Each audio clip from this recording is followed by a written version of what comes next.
Wow, it just stopped working. Welcome back. Welcome back to the stream. So, oh, Jan, you're here early. Well, great. You're here to see the game go kaputs before I even started. Fantastic. Well, we'll just put that back up. Mulberry Bear hiding all my mistakes. Oh, thank you for the treats. I am motivated. Here we go. There you are. Welcome back to our life. Beginnings and always. Last we left off, we were talking to our big boy Cove. This kid right here, little baby Babu. Your feet at entry. Your feet at entry. I like that. You can make that your feet. That's fine. I like that. So let's start the next, I guess, day. The last time, what happened? We were going to the beach or whatever, and he bought me stuff, and regretfully he made the terrible decision of getting me like pretzels, and our balloons pop. Like his balloon popped, my balloon didn't pop because mine was a prince. Yeah, it turned out like that, but it was fine. Everything leading up to it was fun. He's a shy kid. He's kind of like, you know, he's quirky. Look at his red glasses and his green hair. So he's not like other kids. Yeah, old worm brows. He's cute though, so we like Cove. We love him. All right. Cove's dad had dropped him off earlier, and your moms had left the two of you along with Lizzie to play amongst yourselves. Yeah, the dolphin murder, yeah, that was pretty crazy. It had been too hot to go outside in the afternoon, at least according to Mommy, so your sister was starting to get impatient waiting for her golf class that evening. She plays golf? I didn't expect her to play golf. That sounds kind of lame. The prince's noble blood protected him. Yeah, that's how it works. Dolphin royal blood. The three of you had trouble finding something fun to do. The beach and the playground were off limits, and you felt that it was too warm for anything like playing with your fuzzy toy animals. That's not true. You can always play with those guys. Then suddenly, a light came to Lizzie's big brown eyes with her smile spread across her face. Having an idea gave her a new wave of energy. Lizzie, my adorable little sister, I don't know, she's older than me, technically. She's in her double digits, like 10 years old or something. I'm 8, Babu Babu. Since we're stuck in...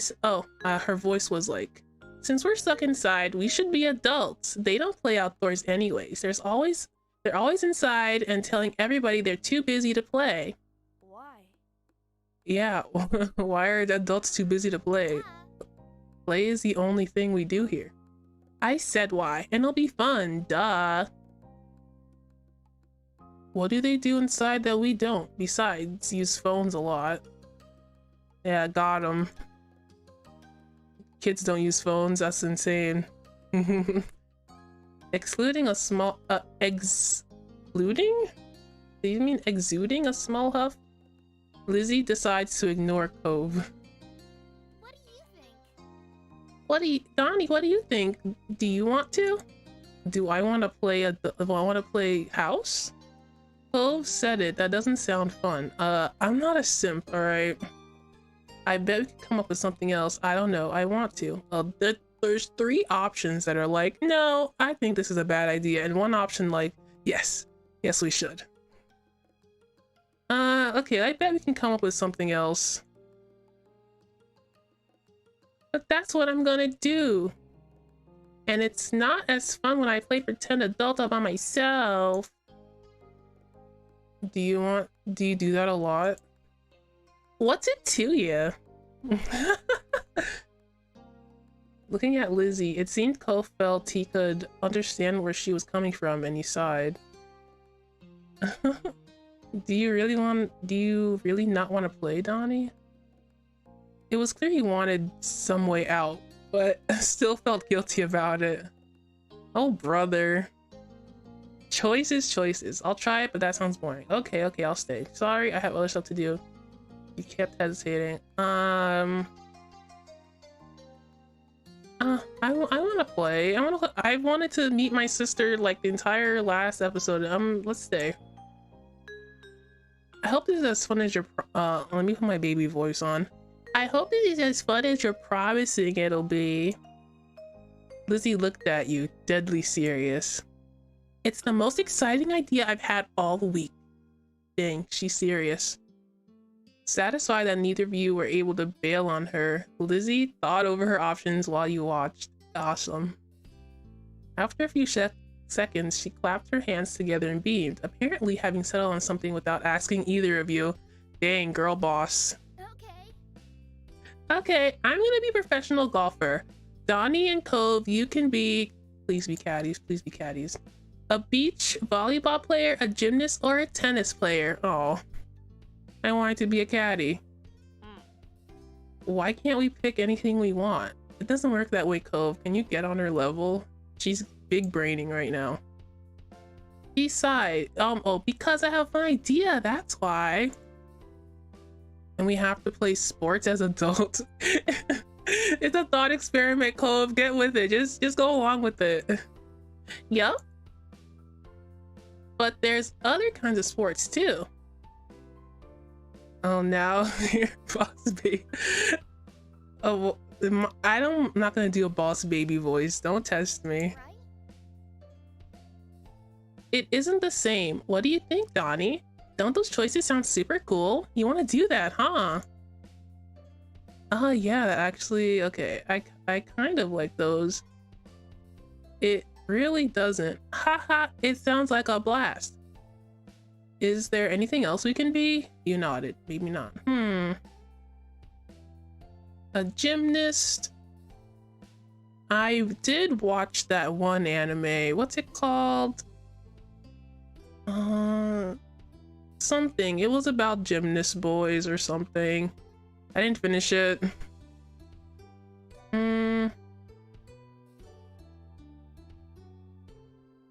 Let's just go with it. Your sister lit up with the light. Yeah. I know, right? Which one do you want? Cole was not impressed with Lizzie's attitude, though he didn't bother talking more about it for now. He thought over the list of possibilities. Beach volleyball, gymnastics, or tennis. I am gonna probably choose gymnastics because anime. Out of all of them, you prefer to play gymnastics. If you couldn't spend the afternoon doing cartwheels and handstands in the backyard, then you might as well practice them inside. There wouldn't be as much space as there was outside, but you could still try. They're running out of sports for anime, huh? They really are. But there's still some that they haven't even tried. Like the first ever skateboard anime was like last year, so you know, they haven't reached the depths of what they could achieve with sports anime. Yes, that was clearly the top option. Okay, I'm gonna be a gymnast. All right. Yeah. How about you, Cove? I pick volleyball. Hey, IQ boys in the house. I should have known. Everyone likes IQ. Okay, so Donnie, you're a famous gymnast, and Cole, you're on the popular beach volleyball team, and Lizzie's ponytail bobbed when she proudly stretched her arms wide. We're Olympic athletes who just completed the Olympics. Interesting. Cole didn't seem all that impressed with the announcement. He made a face and adjusted glasses on his nose. Oh my god. He's such an anime character. I'm still waiting for my bowling anime. It'll come one day, Jan. Oh, you know what? Didn't Death Parade do a bowling? That's the closest thing you're gonna get, I think. That's really specific. But you want baggities? You want is that a word? Baggities? Rude. That's what makes it fun. Anyway. Lizzie marched back and forth in front of both of you, getting lost in her own imagination. I won all gold medals and people are calling me the next Mickey Wright. Who's that? Dottie. Yeah, Dottie got. Lizzie stopped on the spot and turned to him, her brown eyes shining with impatience. Oh, angry Babu. It doesn't matter if you know who she is. It's a golf thing. Still, golf is kind of whack. I'm not gonna lie. I don't know why her of all people would want to be a golfer. She seems like I don't know, sportier sport kind of person. You guys won medals too. Oh, we did? Neat. Cove, your team was bronze, and Donnie, you barely missed out on the gold and got silver. It's more real if we're not all first place. Also, golf is not an Olympic sport, as far as I remember. You live in a fantasy world, girl. Silver sucks. I don't want silver. I'm okay with that. Hey, we can do better than silver. Silver is not bad. Nice. He stays silent. Well, these are some fun options. Yeah, we can do better than silver. I mean, no, I'll show you. I'll show you my my tricks. Ha, he, ha. Yeah, we can do better than that. I'm gonna save because it seems like a very important decision. There we go. You pouted at Lizzie, unhappy with the decision. Donnie's right. Hey, Cove's on my side. Sorry. Lots of people lose at the Olympics. Them's the breaks. Ooh, cutthroat girl boss. Then you're the one who did, not me. Lizzie looked taken aback by Clove's declaration, as though the thought of her losing was completely absurd. No way, I wouldn't. That would make sense. I'm already practicing my golf game. She took a golfing stance to make her point, pretending to swing her club and hit an invisible ball. Okay? It's not impressive, Lizzie. I am unimpressed. So what kind of house do you want to live in? Clove hadn't changed his mind about winning, but thinking about where he'd live as an adult appealed to him, apparently, because he looked back at Lizzie with some of the anger fading. Oh yeah, so Clove and his dad, his divorced dad, moved out here, and Clove thinks his dad is whack. And does not want to be around him. He ran away from him the first time I met him. And his dad paid me to be friends with him. But that's our little secret, okay? I'm not hanging out with him just because he gave me a sweet 20 and I'm 8 years old and that's basically $1,000. Yeah, so that's where we're at right now. So apparently he wants to think long and hard about where he wants to live. I'm gonna live on the beach. Lizzie makes a face at him, poking out her tongue. That's kind of boring. We already have that. Lizzie, can you be a little more sensitive? He's got a lot going on. No, not like the normal houses here on the street. On it, right on the sand by the water. A bungalow. Is that what you call it? A bungalow? Just like that, all the tension was back. The tension is back? Why? You hadn't even had the chance to choose where you want to live. I want to live in Dragon Quest. That's not very fun or smart, Cove. You can't live on a bunch of sand and shells. Says you, Miss Golfing Champion. But I want to, and I will. Cove narrowed his eyes at Lizzie, even though she stood half a head taller than him. Is that half a head? Let me use my artist senses. Is this half a head? Let me see. Shoulder. That's like a quarter of a head. It's not like really half a head. You didn't give out a list of things to pick from this time, so I'm picking that. Why are we even playing pretend if we can't imagine anything? Jeez. Geez, well, I'm gonna live in a mansion far away from here and far away from you. Wah! One with an indoor pool and a place to practice my award-winning golfing. It's not fair. Oh, little dumb babu. Oh, I said dumb. I'm sorry. All things I think are cute dumb. I'm sorry. It's a bad habit. How come you're yelling about mine when your idea is even more impossible? The ponytail. Oh, does the ponytail count as height? I didn't even think about that. I guess technically if the ponytail counts, then it's half a head higher. That's true. Lizzie's face blushed red, her hands balling a fist by her sides. Dang. Got him, Cove. It's not impossible, and it's better than yours. Uh-oh. Baby troubles. Disagreements always seemed to crop up when the two of them were together, and you always felt like you were stuck in the middle. Yeah, I didn't even get to pick mine. When it came to the topic at hand, this time you thought, wait, I want to pick my thing. I want to live in Animal Crossing, is that not possible either? You prefer a mansion. Being on the beach was cooler. You wanted to agree with Lizzie. Cove was right. These are literally the same options. There's two options here. You're tired of deciding between either of them. Yeah, they're both fine. You can do both of them in Animal Crossing. Why don't we have a town together, guys? Let's get our switches.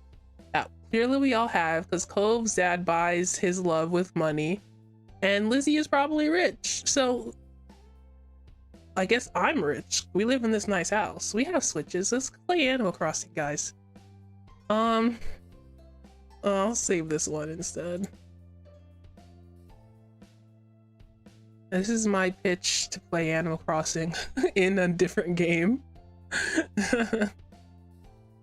I'm tired of deciding between either of them. You didn't engage with their bickering, instead dreamt up your own dream house. Yes, exactly. And you weren't going to share your idea with them either, huh? You already knew it was a good one. What? But I want to share. You can swim wherever you want if you live on the beach. We can still swim anytime we want from where we live now. Being a little closer doesn't mean anything. Says you. Oh no. Does anybody wanna hear my idea? You're being unreasonable. You I don't get what you want. This game doesn't make sense. It does. You have to be realistic. I said that. Oh, Lizzie. This is an imagination game. Chloe's right about this. But you're not. You had no idea what to do to make them stop at this point. It seemed like the two of them would just keep working each other up as long as they could. Oh man, baby troubles are so hard. Nothing you said so far had kept them from being mad. I didn't say anything. Thankfully, like a greeting card angel, Mom walked into the room. Oh, Mom. Lizzie rushed to her, hanging onto the hem of her shirt and poking out her tongue at Cove. Kaina. Lizzie, Donnie, it's time to get ready to go. Sorry. Oh, did Mom say that? Yeah. Oh god. Sorry. The dial to change their text is like backwards. Okay. Sorry you have to leave already, Cove. Their mommy said she'll walk you home so you won't be left in the cold. Cove was still glaring at Lizzie, his face flushed with anger. I can go by myself. But bye, Donnie. Oh, at least he said bye to me. I feel special. There was still a harsh edge to the brief farewell, but you knew it wasn't you he was mad at. Yeah, obviously, I'm awesome. Without giving Mom a chance to stop him, Clove stood up and stalked out of the room, shoulders drawn tight. Man, can I tell you guys where I wanted to live? Okay, I said Animal Crossing, but what I really meant was a castle. Like, a nice, like, castle in the middle of... what's a town in Animal Crossing? Oh, Port Valor. Port de Valor. Oh my god, any house in... You guys have no idea what I'm talking about, never mind. Okay. Worried, Mom turned back to look at you and Lizzie. You were playing nice with your new friend, weren't you? You told the truth. I don't want to tell Mom the truth. We're fine, Mom. There's no point in telling the truth. A worried mother not. I hope Mom can't tell I'm lying. It was fun to play with Cove and Lizzie. Well, that's not a lie, it was fun. You're sure that you didn't rat her out? Lizzie flashed you a smile. Was I gonna rat Lizzie out for this? You know, kids fight for stupid things all the time. It's nothing, it's no big deal. That's right, we're good hosts in this house. Nice. That's what I like to hear. Yeah, lying. That's what I like to hear. Well, we'll have to make sure he comes over again. Lizzie's smile immediately faded. Oh, come on, Lizzie. Alright. We better get a move on. Let's go. Let's go, kids. Noelani? Oh, is that Mommy's name? Noelani? Where did you leave the car keys? Oh man. Oh man, our car is so nice. It doesn't seem like a car that I would like to go in though. I get really bad motion sickness, specifically from being in cars. They smell bad. If they only smelled sweeter, you know?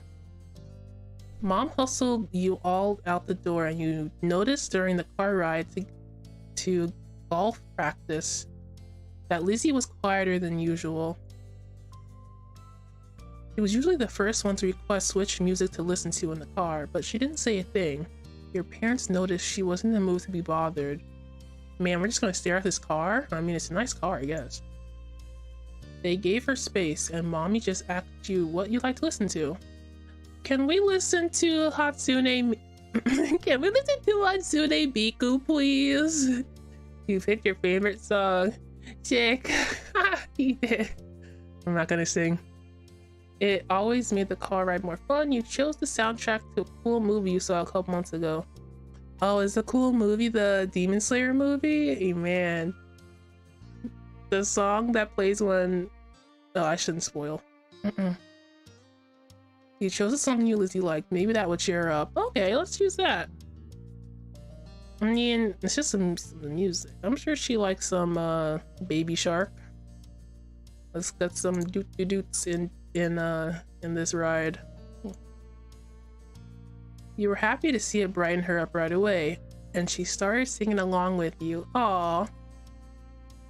Soon enough, her bad mood was a thing of the past. Baby shark doo doo doo doo doo. Okay, when the car ride was over, you spent the twilight hour watching Lizzie hit things with other girls her age. Dang, we really are rich to have a girl who plays golf in this nice place. Man, why did Daddy want that guy's money so bad? Daddy gave me money. Well, not my dad. Clove's dad gave me money, but I already have money apparently. Maybe I'm just not aware. Maybe my parents don't give me an allowance. That's fine, I'd spend it on nothing. I'm just looking at this location. Very pretty.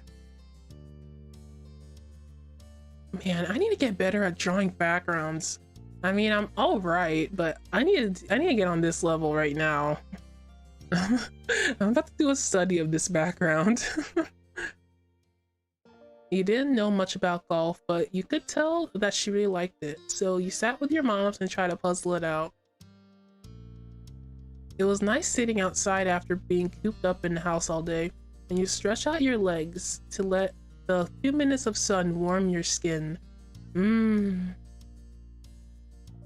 Oh man, a nighttime version. Man, this artist is so cracked, bro. When the sun was finally out of sight, dipping behind the horizon, you all got ready to leave. I'm glad we got a visual for that. You know, this is a very nice game. You know, usually they wouldn't even have that. Look at this other new background. There's a straight up new background. Worst games would not do all of this work. Instead of going straight home, your moms took the family out to dinner. You went to the restaurant you had all been going to ever since you could remember. Yeah, we had McDonald's, yeah boy. The whole afternoon had been a bunch of shouting. You hadn't been able to stop. But you could kind of tell that all this helped Lizzie be less angry. Oh, back in the car, dang it. When Lizzie is in a better mood, the car ride home was much more pleasant. The two of you took turns picking the radio stations while your moms spoke quietly to each other about stuff. Oh man, what kind of stuff? I guess kids just don't really pay attention. They're like, this is adult stuff. Soon enough, Mom was turning onto your street, then reversing into the driveway. This is so detailed. When she cut the ignition, the four of you got out of your car and went into the house, every step of the way. Oh, nighttime version of the house. Cute. Mommy went to the washroom while Mom left to go change. You and Lizzie stayed downstairs in the living room. You were about to head to your room when she stopped you, motioning you closer instead. Puzzled, you listened to her. What is it, sis? She craned her neck around. That sounds very strange. I don't know. That's a very strange description. I've been watching too much SCP stuff to not think of that as strange. As if expecting someone to pop out of nowhere and scare her, then turn back to you. Lizzie crossed her arms, peering intently at you, and she craned her neck. Ugh, what a terrible visual. Thanks, Donnie. I couldn't say it before. If you said Cole got all mad, Mom would have gotten mad too. I have a sibling. I understand. I get it. We just gotta move on. It's not worth it. You thought back to earlier that day, the argument Lizzie and Cove had, and how Mom never found out about it. This is more like just getting to know my sister than getting to know Cove, which is nice.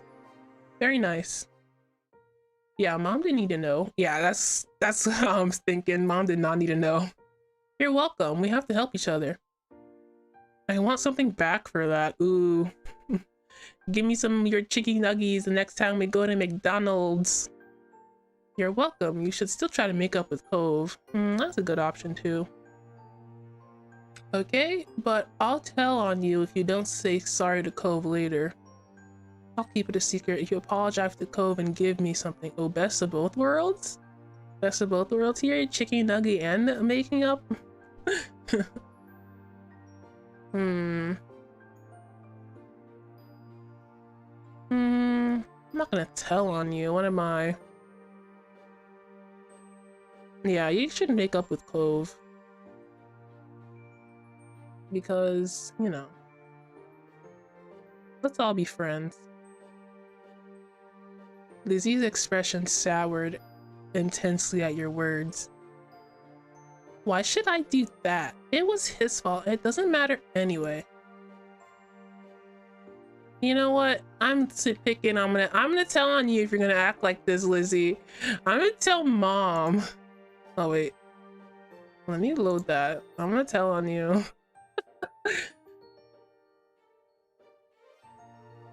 Okay, she's still soured.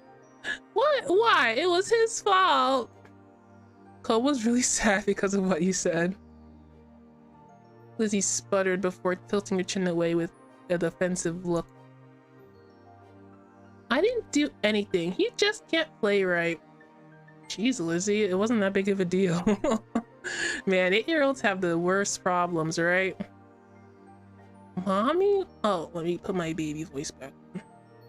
Mommy always says you should apologize if you know you upset someone, and you did. She groaned at your words, throwing her head back dramatically. But you knew your sister.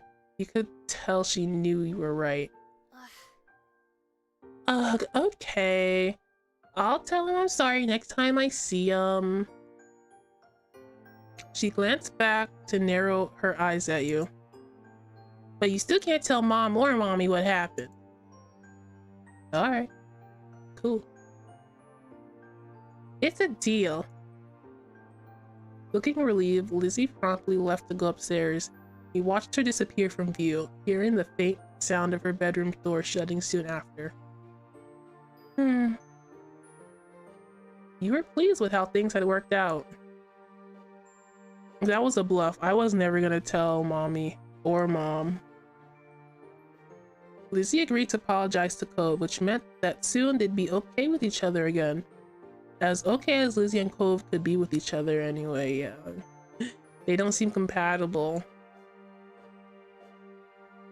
The best part was that your parents hadn't found out. You still gotten away with it. Oh, those meddling kids. You retreated to your own room with a spring in your step. Oh, I'm happy. Great. That was nice. That was more of a sister episode. That was nice. And short and sweet and cute and nice. It was another scorching summer day. Dang, look at the window. It's so scorching and summery. The kind where no sooner had you finished a cup of water, you were already filling it up again. Dang, I know that. Everyone else had something on, so that afternoon it was just you and Shiloh. This didn't happen much, especially since Cove had arrived. Shiloh! I love Shiloh, he's so cute! Without Lizzie around, Shiloh looked at you for all the answered. It made you feel pleased, obviously. You might not be in double digits like your sister, but he was only 7. He's even younger than me. Being the oldest and getting to be the leader was a nice change of pace. You drained yet another drink and frowned at the empty vessel. I am an older sibling, I'm used to it. Your thirst was gone, but you still craved something icy cold and refreshing. Something sweet, something like ice cream! Ice cream, ice cream, ice cream! Oh my god, oh, which one? They're all such good options. A popsicle is good. Every little kid loves popsicle. But an ice cream cone is just, it hits different. It's my favorite kind. But I've barely ever had ice cream sandwiches anymore, so I'm kind of craving it. I have to calm down. An ice cream sandwich, please. You craved soft ice cream sandwich between 2 cookies. Yes.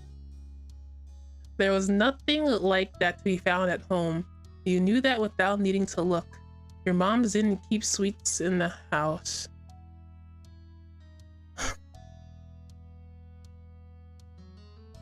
Got excited for nothing. What is with this game and not giving me the food I want? What do you mean there's no ice cream sandwich? What do you mean there's no ice cream sandwich?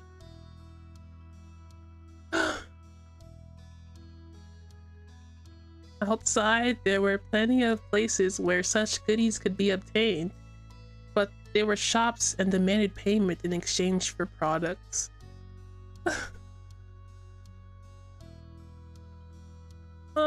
Shiloh, can you give me some money? No, I'm not gonna ask Shiloh for money. I'm adamant about this freaking ice cream sandwich right now. I'm so upset. You voiced your predicament out loud. Yes. Shiloh, hear me now. I want ice cream sandwich. Shiloh, who had been draped over the sofa, perked up. Yeah. That sounds good. Oh, thank you, Shiloh. Thank you for understanding me. Can we go get some, please? We don't have anything like that in the house, and I don't have any money. What happened to the money that Cove's dad gave me, huh?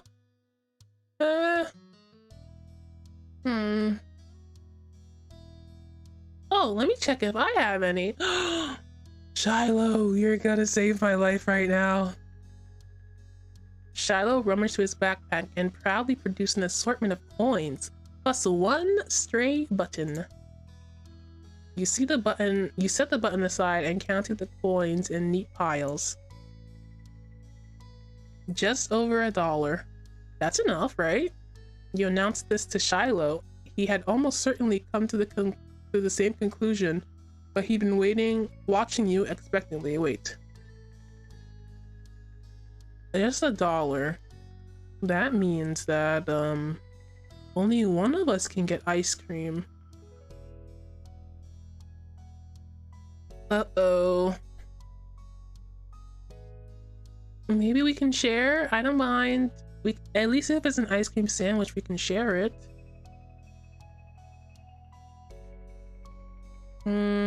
It's a start. Let's scrounge up some friggin' money. Oh, his smile warms my heart. Shiloh beamed at you. We'll need to find some more. Okay, yeah, let's get into those couch cushions. The two of you yeah, there it is. We're on the same page again, me in this game. The two of you lifted couch cushions, stuck tiny hands down deep crevices in the sofa and under furniture, and scoured the back of drawers. Thorough. Most of what you found was useless or gross. Bent paper clips, fluffy wisps of dust, or sandy crumbs. But every so often you would strike silver or bronze and add it to the growing pile of coins. Nice, nice, nice. The treasure hunt continues. Your mind wandered to the $20 bill tucked in your room. It was enough for you and Shiloh to get whatever you wanted and more, but you didn't take it out. That was too special to hand over so freely. Oh, what? So I do have the $20?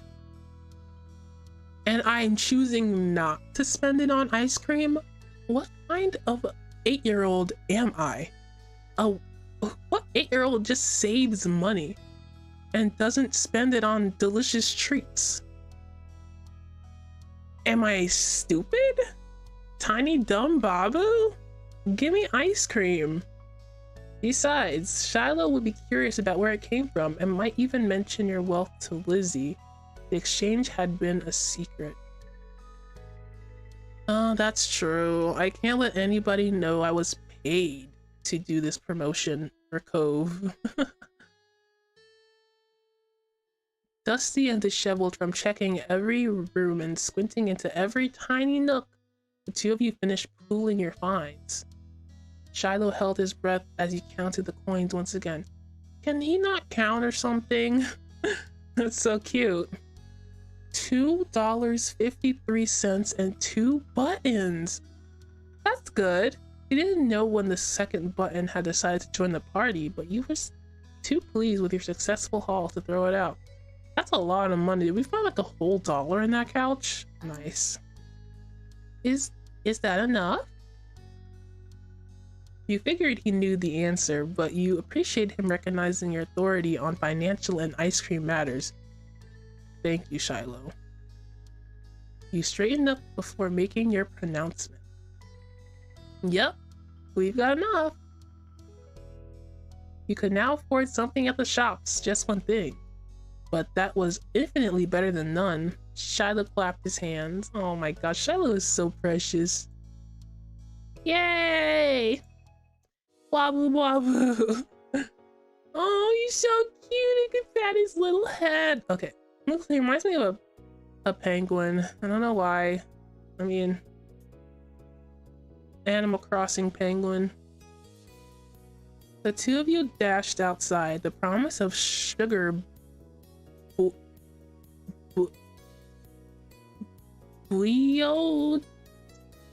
bullied bullied oh buoyed you on your destination, where breathless but happy you stared at the overwhelming number of options.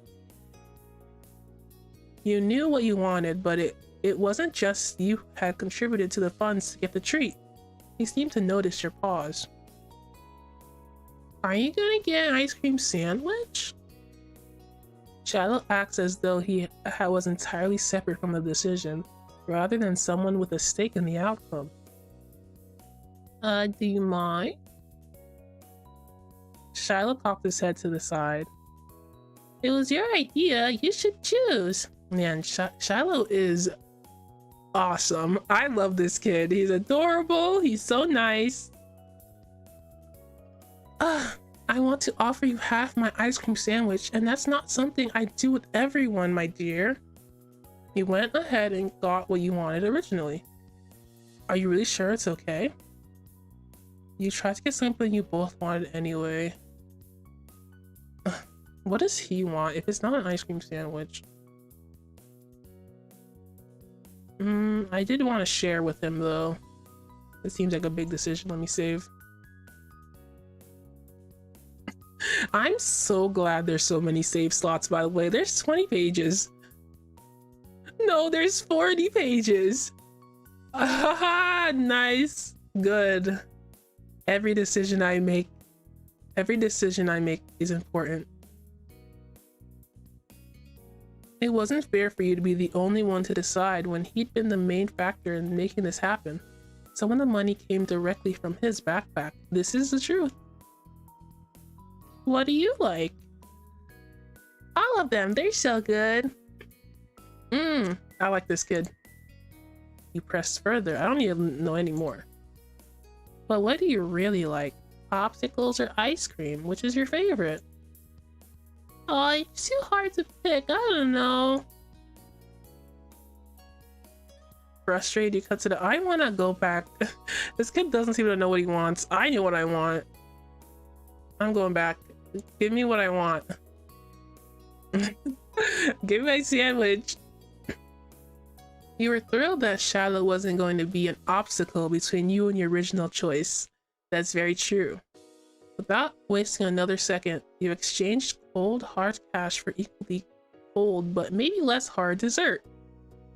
This is a quite a sense statement. Finally, the reward for all your hard work was in your hands. Delicious. You bit the ice cream sandwich. The chewy chocolate biscuit complemented the creamy vanilla ice cream inside. Oh my god. Thank you for describing that. You held it out to Shiloh so he could take a turn. He shook his head. You can finish it. Aww. He's so sweet, you know? Get Cove out of here. This Shiloh guy, this is my guy. He's so sweet and cute. He didn't want any? I know, that's crazy. Who wouldn't want everything? After everything he did to help you get it? That was weird. Shiloh, what's going on, kid? You don't want ice cream? You're freaking 7 years old and you don't want any of my ice cream?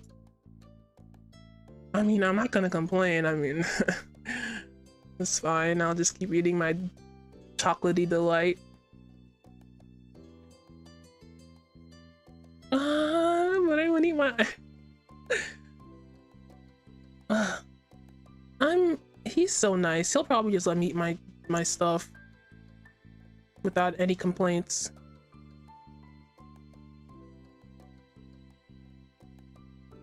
I really wanted to give him a bite of my ice cream though. Even if Shiloh said it was okay, every story you've ever seen on TV or read in the book said that sharing was caring. This is very true. You stood your ground, even as the treat started to trickle dangerously towards your fingers. It's only fair that you have some. We both bought it.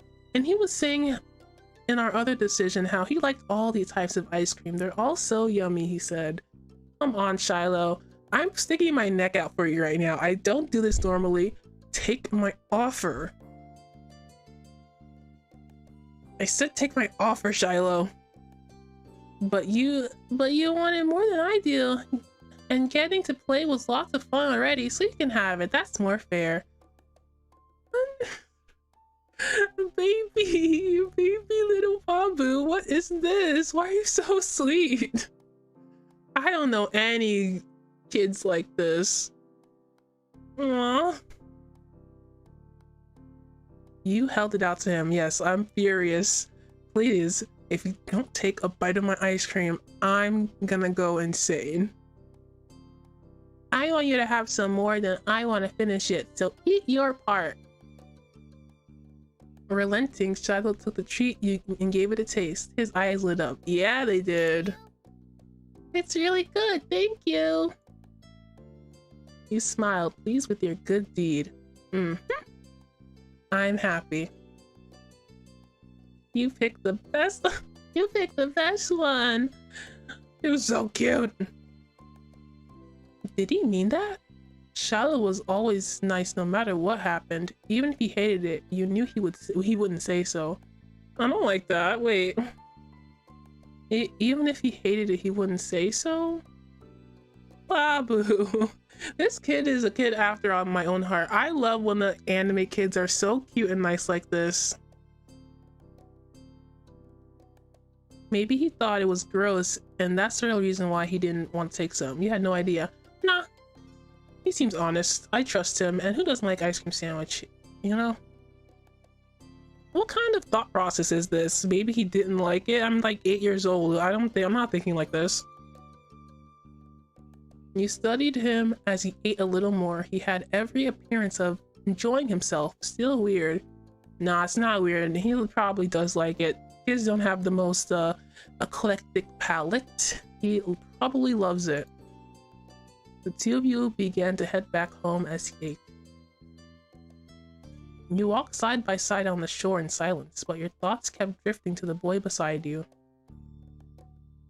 Why didn't he speak up for himself? It was almost as if Shiloh didn't know how to say what he felt, or was too afraid to. Man, this is a lot of psychoanalyzation for an 8-year-old. You didn't care? You scared of me? You thought I was kind of sad? Are we friends? What's wrong with me? Why am I thinking like this? That was his problem? That's kind of rude.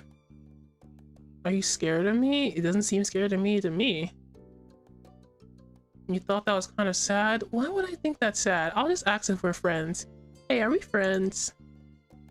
Shiloh opened his eyes wide, seemingly caught off guard by the blunt question. I was that type of kid. Hey, can we be friends? I don't know if we're friends. We've only been hanging out for 5 years. Are we friends? Yeah, I think so. He says that, but friends should be able to talk to each other without being scared. If Shiloh wouldn't do that, were you really friends at all? What's the what is wrong with me? What? Me and the game are off balance. I don't know what the heck you're talking about. This is my favorite kid. He rubbed his he rubbed his hands together nervously over your non-reaction. No, Babu. You weren't sure how sorry he could be without knowing what he's even apologizing for, but you shook your head. You didn't do anything. It was true. Shiloh hadn't done something mean. He'd gone out of his way to make you happy. It didn't seem like it should be a bad thing, yet it bothered you. Because I'm being stupid. What's going on here? I just don't know if you like me. Clearly he does. Why would he be hanging out with me? It's like, it doesn't matter what I do, you're gonna act the same. I could be anybody and you wouldn't care. What on earth? I have issues. I have more issues than what I think Shiloh has. What on earth? This is a problem. No, I like you. I really like you, Donnie. I want to be friends. Yeah, exactly. You tell me, Shiloh. You tell me right now. Okay, man. What's wrong with me, dude? I'm not vibing with this. You smiled hesitantly at him and his fidgeting ceased. even though you weren't sure if you believed him. This was only making things worse. Is that like the problem that in anime they have this trope where oh, this person is just nice to everyone. He's being nice to me not because he likes me, but he's just that type of guy. So I'm not special.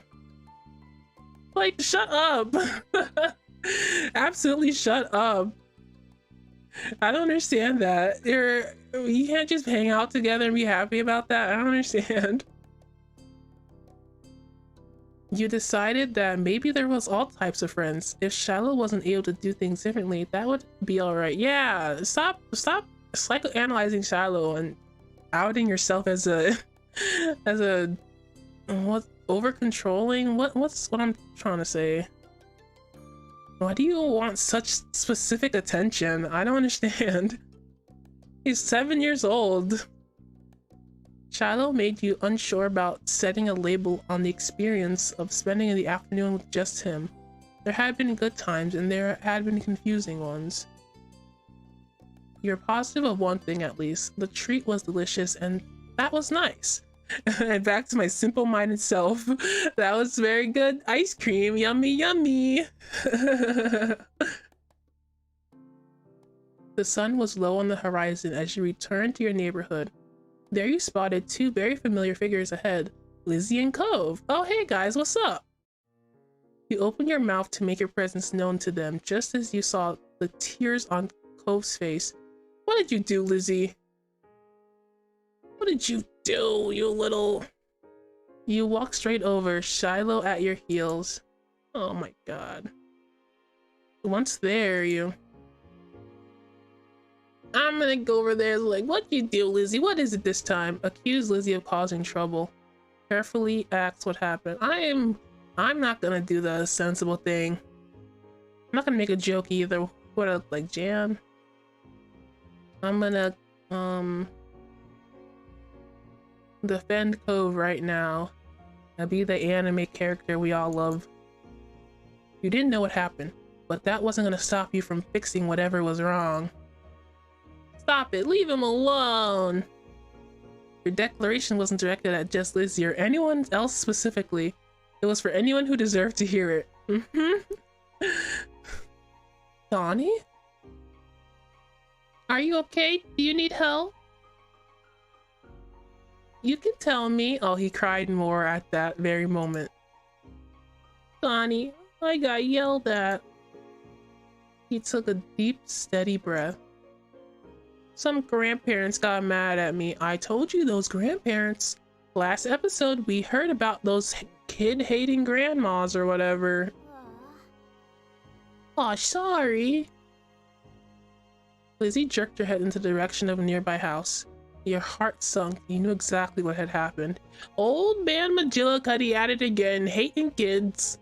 That's what he does. Every year, the same mean old couple rented out the condo for the summer. You, Lizzie, and Shiloh knew to stay away from them, but Cove couldn't have. I told that kid to stay away from old people. I told him. They're like that to everyone. Even your mom struggled to find anything nice to say about them, but the elderly pair particularly took offense to kids. It didn't matter if they were really nice like Cove. Really nice like Cove? Cove is not that nice. Shiloh is nice. Shiloh's a good boy. Yeah, Lizzie said. Lizzie drew herself up at that. She looked pointedly and in your direction. I was helping. That's cool. Is there anything I can do? No, I'm just gonna stay away. Bob wah. Or you could teach them a lesson. Pranking old people? Hello. This is a good option. There was a devilish glint in her eyes. Me and my sister, we get each other. What? You could ding-dong ditch them. Go ring the doorbell and run. It'll be great, because they're so slow. They'll never catch you. I love Lizzie. Best sister. Great influence on me. That's dumb. I don't want to go near them ever again. Oh, don't be a killjoy, Cove. It's funny. It's funny because they're so old and they can't move fast. You're just saying that because you're a chicken. That was a fully voiced line. Did you hear that? I freaking called him a chicken. Get him, Lizzie. Cove glared but didn't take the bait. Lizzie turned to you. You're not a chicken, are you? No, I'm not a chicken. You thought that is I'll do it. Hey, wait a second, I can do it.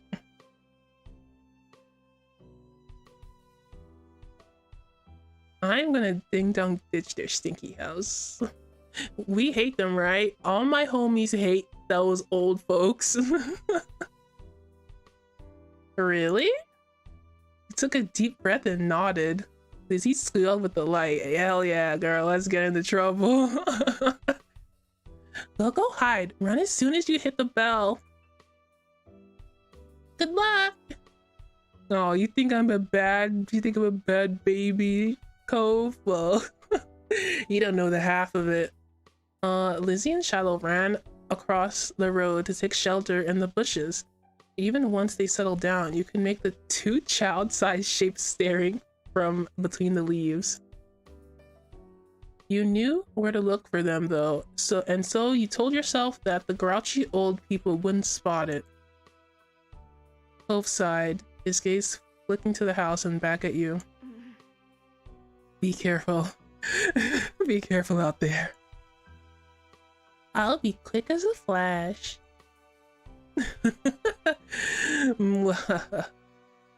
He gave the door and you one last look before joining Lizzie and Shiloh in their hideaway. Oh man, this has gotten fantastic. The weight of 3 pairs of eyes on your back was heavier than anything you'd carried before as you approached the door. You hesitated as you reached the doorbell. Then... I'm not gonna back out now. Come on. Bing bong! You slapped the buzzer and rang. Blood thumps against your blood thumped against your eardrums with every step. Would you make it in time? Doki doki. Approaching the hiding spot, you knew there wasn't time to go around the bushes as the others had done. You took a shortcut, leaping over them. What are they gonna do? They'll take a lot longer than that for them to reach the door. Come on. Or to be more accurate, crashing to the tops of the bushes and then falling over to the other side. Cove quietly hissed at you, unwittingly colliding into him, but by the way his arms were out, it seemed like he intentionally tried to cushion your landing. Aw. Shush. Lizzie put a finger to her lips and nodded out the house. You disentangled your limbs from Cove's and spun around to see the old man framed in the doorway, peering back and forth suspiciously. Who are these rickety old bones seeing with these old eyes? Okay. You covered your mouth with your hands, but it wasn't enough to stifle your giggles. Maybe he spotted one of you, or maybe it was the leaves you displaced while jumping. But he locked eyes with the bush and stormed over in your direction. Oh no! Shiloh gasped and looked at Lizzie. Oh no, we're caught! Run! Your sister did not hesitate to take her own advice, neither did Shiloh. Man, Shiloh's a Shiloh, right? Who would have guessed? You got up, but seeing Cove struggling to extract himself and stand up with just one fully functional arm, you gave him a hand up before taking off after the others. Yeah, let's go. Come on. Ah, we're here again. The old man's hollers propelled you from the street to the sanctity of the hill. Are you kitchen? You're rigging and ding dong and you. Once you were safe and did you notice? Did you notice the stitch in your what is this sentence saying? Well, only once you were safe did you notice the stitch in your chest and the ache of your leg. You flop down, the blades of grass tickling your face. Lizzie, who had taken the lead in the end, was already lazing on the ground. The four of you took a moment to catch your breath and enjoy the feeling of cool grass against your skin. Cove. Hey, Cove. Cove lifted his head. I told you there were mean grandparents around here. We both told them. Cove rolled his eyes, then decided he wasn't dismissive enough and rolled his whole body away from your sister. Lizzie chose to ignore his response and started chatting to Shiloh, who eagerly joined in the conversation. In the back of your mind, you knew you'd be a second fiddle again to Shiloh once Lizzie came around. It always went like that. And I'm fine with that. What do I need is every second? Oh my god. And it was fine, you thought. You still felt a little sad after how much time you spent today. And now... What am I? Why am I so annoying? No, it was fine. We're fine. Shiloh could prefer Lizzie as much as he wanted to. Why is that so passive aggressive? What do I like, Shiloh? I'm... What? Why am I so mad? There were other things to attend to anyway. Oh my god, I hate this. Oh, hey Nalu, welcome to the stream. We're just being a passive-aggressive little baby right now. At least Cove seems happy, or I don't know what he's feeling actually. You wriggled closer to Cove. He had calmed down for the most part and was inspecting a flower. His fingers pinched the stem and tilted the white petals toward him. That's a poppy. Am I a florist? Cove glanced at you in acknowledgement, then back at the flower. How's it going? All right, it's going great. I have mixed feelings about how we're dealing with Shiloh. I don't know why we want such specific attention from him. It's kind of weird, but that's just me, I guess. And the type of poppies on this hill have a name. White linen poppy. Mom told me. He quirked a smile. That's funny. He ran a finger around the edge of the petals. It doesn't feel like cloth. You need a lot of them to make anything. Oh man, this kid's hilarious. He nodded and released the delicate plant. Evaluation complete. This is my favorite kind of flower, but I didn't know what it was called. Thanks. LOL, IDK, like you're navigating friend jealousy as a kiddo. Yeah, it's like the psychoanalyzation that was going on in that scene was insane. I was like, I don't care. I have ice cream. I eat the ice cream. That's all the thoughts I have in my head. Oh, there's so many options. Is this important? Why is there so many? I guess I can pick... Oh, I guess I can pick my favorite flower. I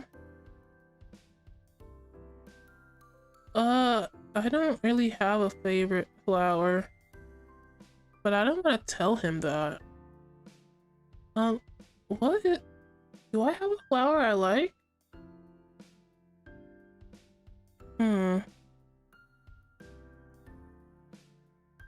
I actually don't know. They're all nice. Sheesh indeed, Nalu. Let's see. I'll save this.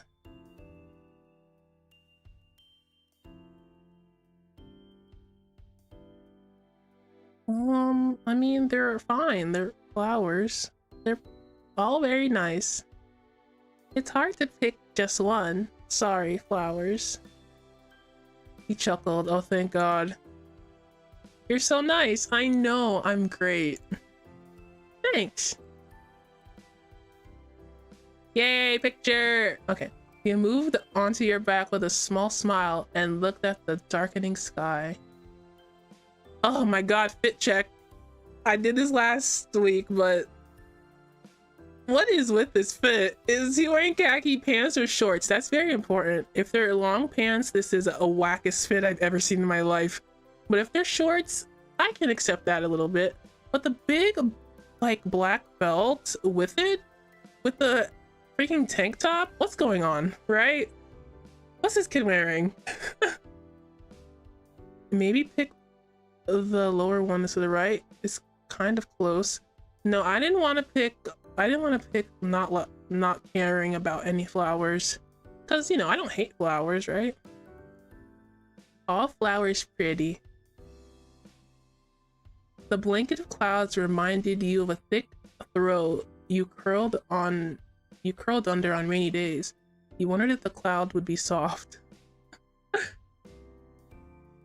They lazily floated on by, spitting from each other, merging and morphing into new shapes. If there were long pants, it'd give him a 40s dad fit. Yeah, who dressed you, man? Your dad could not have dressed you because his dad was wearing shark shorts when I met him. So who's ever influencing Cove is not his father. It's somebody else, and I don't know who. What was the question? Oh, I'm looking at clouds. What do I see in the clouds? An alpaca, that's fun. A car, vroom vroom. A dolphin, like we talked to him last time, but I don't want to remind him of the dolphin incident, so I'm not gonna say that. You saw a smiley face, that's kind of rare. You saw cloud shapes. I saw an alpaca. You saw a fluffy alpaca in the sky. You nudged Cove and pointed to it. Yeah, you see the alpaca? Whoa. Cove joined you in gazing skywards. He was just taking a nap and I bothered him. Whoa. It's more like a llama. What is the difference? Hey. He chuckled at your reaction. I don't see a freaking alpaca, do you? I don't see any of that. I don't even see a smiley face. I don't see a dolphin. The clouds have lied to me. All the sun's light faded from the sky and the moon rose higher. Izzy got to her feet, dusting strands of grass from her bare legs, and surveyed her surroundings. The ocean, visible from the crest of the hill, beckoned with every sweep of the tide. Let's go to the beach! Night beachin'! There was no argument from the other two. Shiloh was still Shiloh, and Cove would never say no to going to the shore. He was a child of the sea. Is he a mermaid? Is he and his dad a mermaid? Cove said I was wrong. Yeah, Cove said just straight up said, actually, that's a llama. Aren't llamas with two backs? I think that's a camel. A llama and alpaca are pretty similar. Wanted to go there too. You're too tired to argue. We're happy to do what the others wanted, objected to the plan. Why would I object to going to the sea? Maybe Cove will crawl back into the water and reveal his mermaid tail. This is my theory.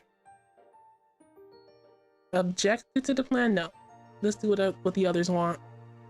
The beach wouldn't necessarily have been where you chose to go next, but it was that if that was what the others wanted, then you were gonna spoil the fun. And you weren't gonna spoil the fun. Man, I read that terribly. Let's continue. You stepped onto the sand for the second time that day, but it felt differently at night. The beach was nearly quiet at this hour. Abandoned sandcastles and footsteps in the sand, too big to belong to any of you, were the only indication of how busy it had been only hours earlier. Oh, look at my friends! Look at all my friends! The four of you kicked shoes off and removed socks and walked along the water's edge. The waves tickled your feet. I wonder what happened if you try to take a bath in the ocean with shampoo and everything. That would be bad for the fish. Jeez. I didn't say anyone would do it. Gee, you don't have to be so serious about everything. You're the one who asked what happened. That is what would happen. It hurt the fishies. Pudge in there. I like bubble baths at home. They're a lot of fun. Me too. Bubble baths are luxurious. You never heard Lizzie use that word before. These big words, big girl. Mommy loves to have bubbles in her bath. She'll turn off the lights and have candles. I'm gonna do that next time. Hey, when's your mom coming to pick you up anyway? Not for a while, she's busy. What about your dad? How come you never talk about him? Nobody does.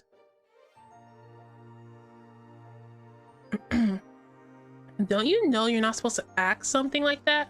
How would somebody want to talk about something they never talk about? Nandaya. You kept your eyes on the ground, watching your toes get swallowed by the waves. Even if Shiloh never seemed upset when the topic came up, it made you feel awkward just for having both of your moms. Oh, does Shiloh not have a dad either? Hey, I know something you two have in common. You don't have a dad. Cove doesn't have a mom. Well, you guys are I don't know the situation between Cove's dad and mom. They're probably gonna get divorced if they're not already separated. Let's continue. It's okay. I'm like Lizzie and Donnie. I don't have a dad. But I don't have two moms. I just have one. She's really great. Oh, sorry. I only have one too. My mom isn't here. She's back home. Just me and my dad. My horrible dad who I hate. Oh, I never had a dad or anything. Oh, no, don't say such things. No. So I don't feel bad. It's really sad that your mom is gone. The babies, stop talking about this at night on the beach. The atmosphere. Stop it. It hurts. Okay. Cove nodded. You joked? This is the joke I made. I'm not gonna say it. Stop reading my mind game. I'm not gonna say it. That's rude. Even if they're all different, your parents are good in their own ways. Yeah, our parents are good in their own ways. Yeah. I didn't joke about this. This is not gonna happen. Your dad's a piece of crap, Cove. You're never gonna get another mom. In theory. Why did I say that? That's so rude. Well, they're all good in their own ways. Yeah. Cove couldn't muster a response. You didn't think he truly disagreed, though. I'm sorry.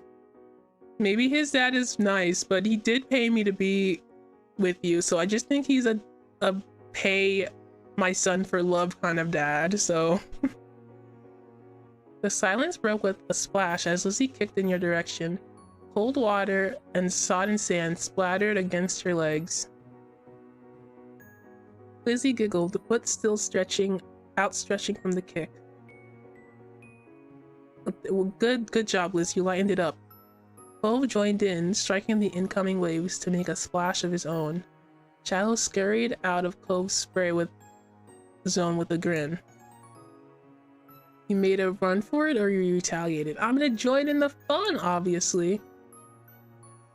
Use your foot to smack the water pooling around you, sending an arc of sea foam flying back at your sister. She laughed and she sputtered. Oh, you laughed and she sputtered. Some of the salty seawater having landed in your mouth, she spat it out. Oh, her mouth. Okay. But yuck! Lizzie chased you, intent on revenge. Ah, the mood is back, guys. That was so intense. You dashed up and down the coast, taking it in turns to be the predator and the prey, as well as joining forces to take down Shiloh or Cove. Alliances were silently forged and wordlessly broken. Aw. Everything was fair game in war. Only war. Ah! Shiloh's brief exclamation was drowned out by the biggest splash yet, caused by him falling face first onto the ground. That would have been bad enough without the wave that followed, cascading over his prone body. Is he okay? He's tiny! Shiloh sat up, shaking his head like a dog coming out from the rain. As you all hurried over to check on him, his hair was plastered on his head and his silk clothes clung. Ooh, say that 3 times fast. Silk clothes clung. If there was any part of him that was still dry, you couldn't see it. That was crazy. Are you okay? Yeah, my foot got stuck and I fell over. Let it go, Shadow, you Dumbo. I'll go.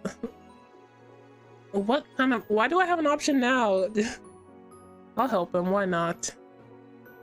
Shadow didn't take your outstanding hand. After a moment, you dropped it. Shiloh!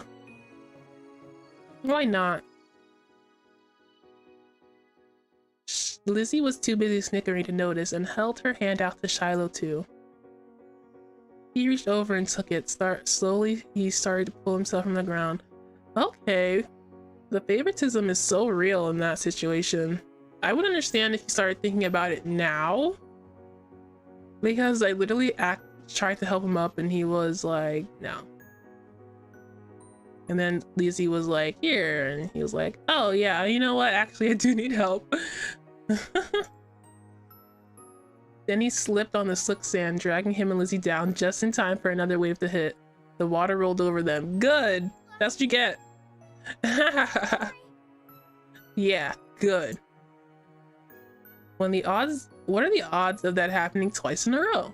You thought they must be low, but there's no way Shiloh would do something like that on purpose and pretend it was an accident, especially not to Lizzie. Even if your relationship with Shiloh felt unclear, he did at least like her a lot. Lizzie was his favorite, right? Hello, Piranha. You're working on a shop in Animal Crossing? Ooh, I love shops in Animal Crossing. What kind of shop? Smiling boldly, Lizzie extracted herself from the ground and wiped a streak of sand from her cheeks. She didn't intend to let this embarrass her. Shiloh got up again as well, this time without incident. He still looked like a drowned puppy. Can we get a picture of the drowned puppy, Shiloh, please? Did you not draw a new picture? Gimme. But that didn't stop Cove laughing at the two of them. With that, it was time to call it a day. They did not draw a drowned puppy, Shiloh. Maybe I will draw it. I have the power. The 4 of you made the journey back home, leaving a trail of wet footsteps and sand at your wake. Damp clothes may have weighed down some of the group, but your spirits were high. Your arms swung side to side as a cool breeze flowed past. Mommy! I love to see ya. Your moms are outside chatting to Cove's dad. We're back! Your mom's faces fell as they took in the state you're all in, ranging from messy to soaked. Yeah, we look like a mess, don't we? Elizabeth, is that all you have to say for yourself? You brought half the beach back with you. They certainly did. What's Marigold going to do when she comes to get Shiloh? Is that how you want him to be for the long drive home? Cold and filthy? Give him a bath. I don't know. He's like a kid. Give a kid bath. Lizzie's expression turned sulky over the scolding. Being the oldest could be fun, but it also meant she was the first to get in trouble when something went wrong. Don't I know it, Lizzie? Don't I know it? Mr. Holden, on the other hand, chuckled as he ruffled Cove's matted hair. He loves that his son is getting into business. You've been out making memories, bucko. I'm glad you had a good time with your friends.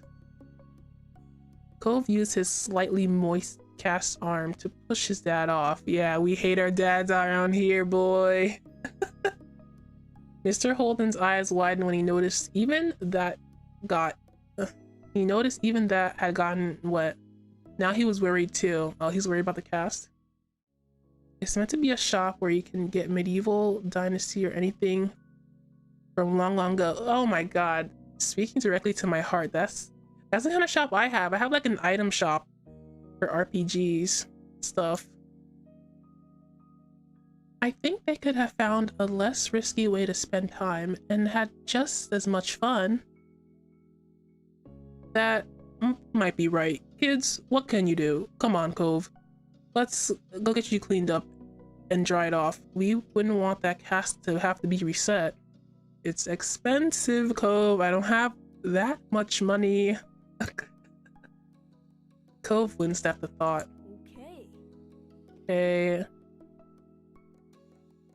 Okay, theory time. I think that Cove got a broken arm, well, not a broken arm, but messed up arm trying to run away from his dad. Like, maybe he tripped and fell like a really long way or tried to jump out of a window. He suggested jumping out of a window before to like get away from just a small encounter with a different person that is his age. So that's what my theory is. He jumped out the window, hurt himself, trying to run away from his dad. And it's just a constant reminder of how much he hates that man. Very cool. That a boy. Yeah, that's my theory. Mr. Holden casually bent down and plucked Cove up off the ground, ultimately holding Cove against his chest. Aw, that's so cute. Sand was already transferring from Cove onto him, but that didn't seem to bother Mr. Holden.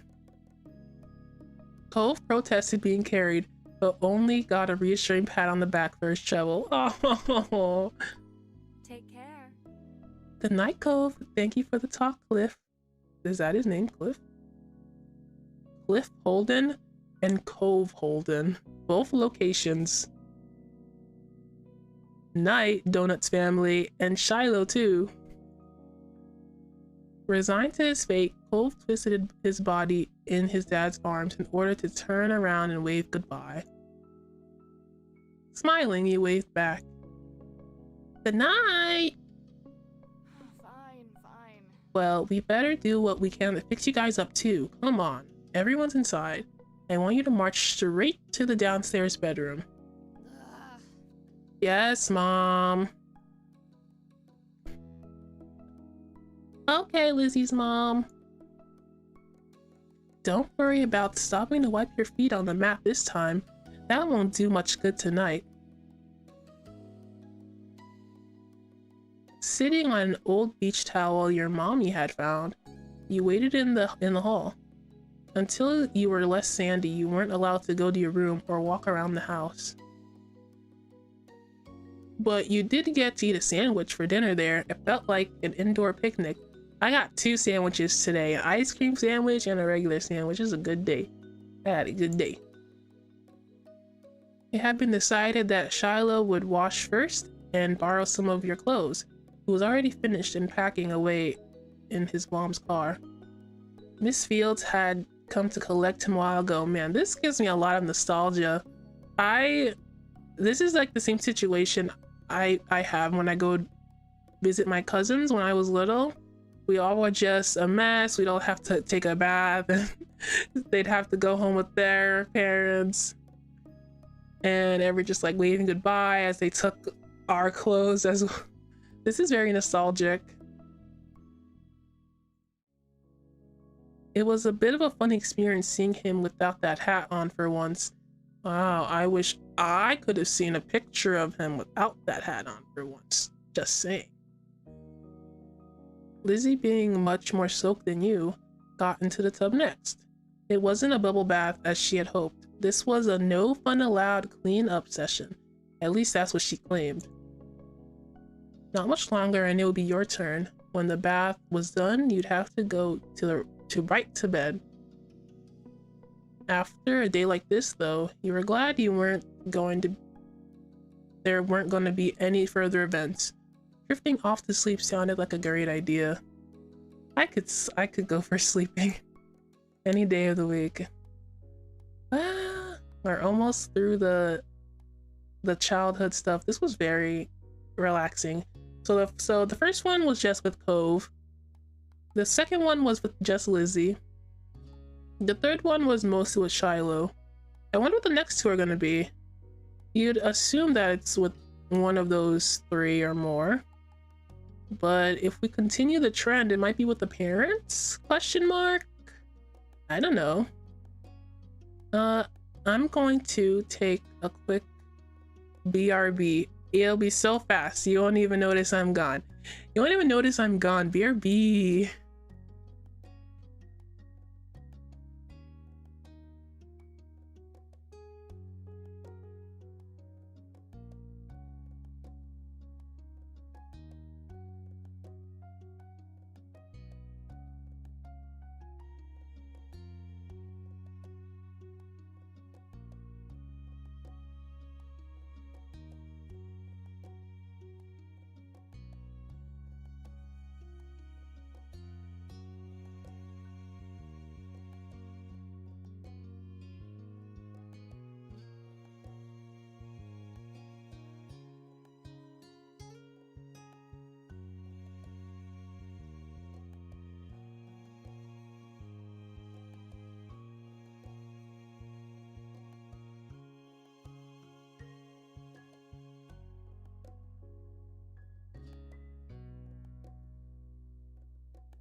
BRB means be right back, and just like I said, I'm back, right back, like I said.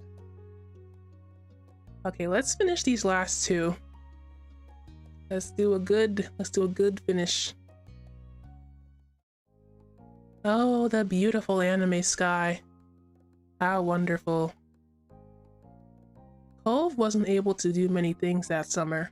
When you, him, and Shiloh sat out onto the shoreline one bright morning, you could tell he wanted to be in the water. Oh yeah, his cast prevents him from being in the water. Hello, Jan, welcome back. There was no way he'd be swimming anytime soon, not with that cast. Dang, no wonder he likes going to the beach so much, just watching. The wave is awash a single shell to shore, glittering in blue. Another reminder of the places he couldn't go. Sag. From what you heard about Cove's old life so far, in tiny pieces and fragments, you could tell that he'd do anything to be able to get that cast off. Man. If my theory is correct and he broke it while trying to run from his dad, then yeah, this sucks, huh? Like, make a pact with a witch or something just to get it off his arm. No, don't give me ideas. This is a very good idea. We should do this.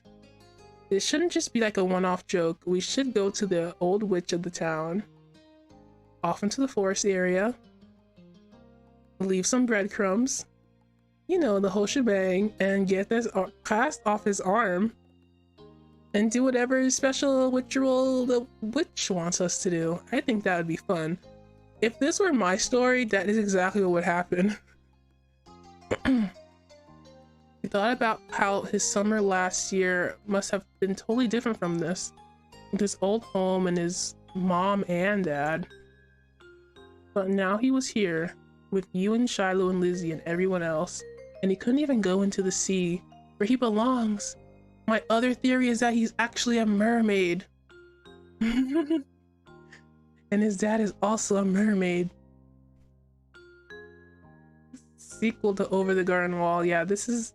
If it was my story, it'd be very different. There would be mermaids. There would be witches. Cafe on Crepe Island 2.0. This town wasn't bad.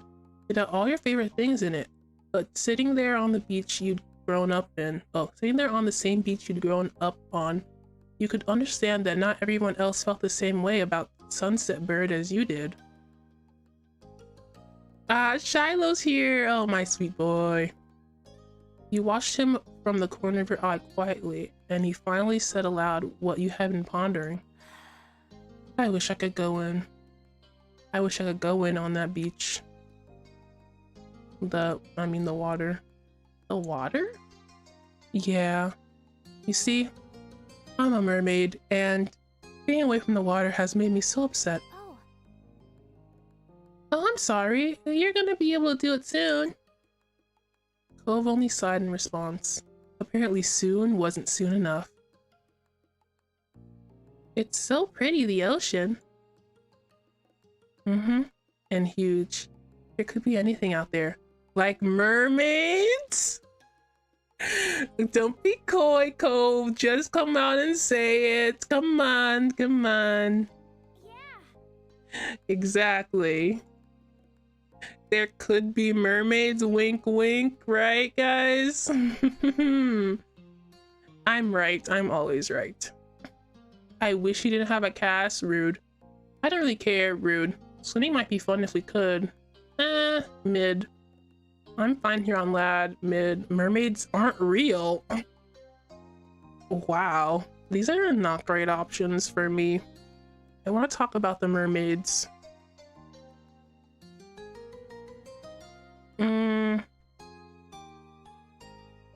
I guess this one.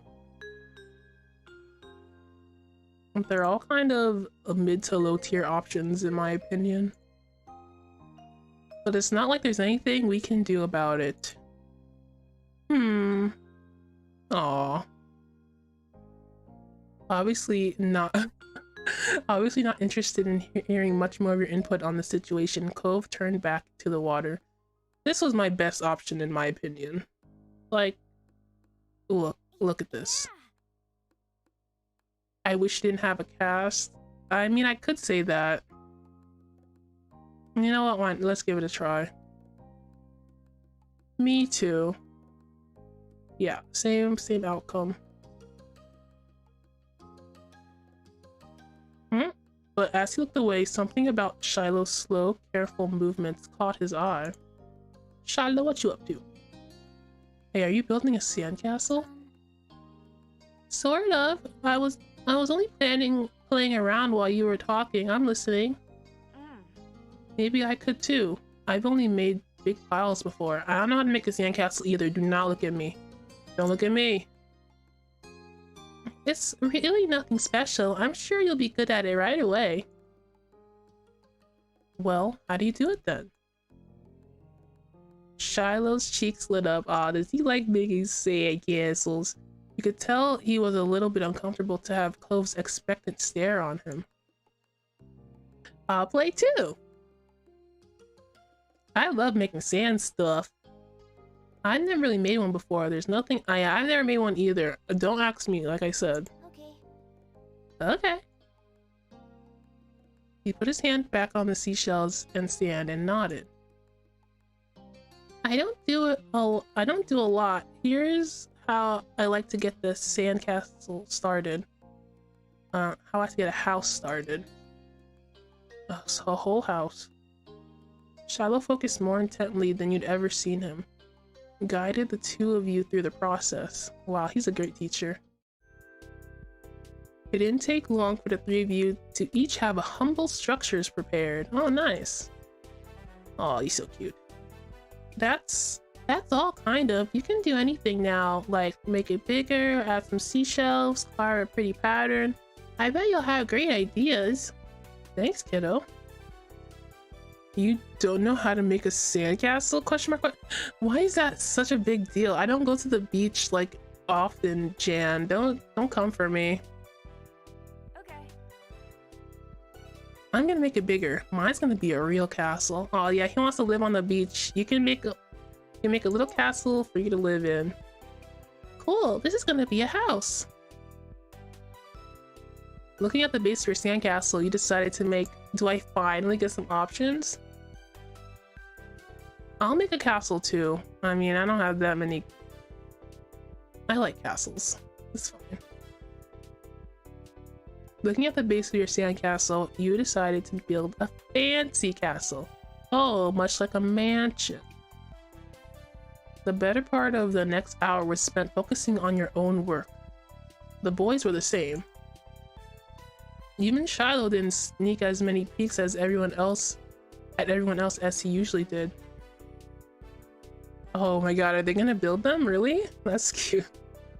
Whoever the background designer was, they did a lot more work than the character sprite designer. In a dating game that I would make, and I've kind of always wanted to make a dating game, I would change the character sprites a lot more. I like seeing them in different outfits. I like seeing them in different expression scenarios, stuff like that. So I get kind of sad when I don't see them literally change the outfit or the situation, like Shiloh being drowned in water. I would have liked to see that, personally. So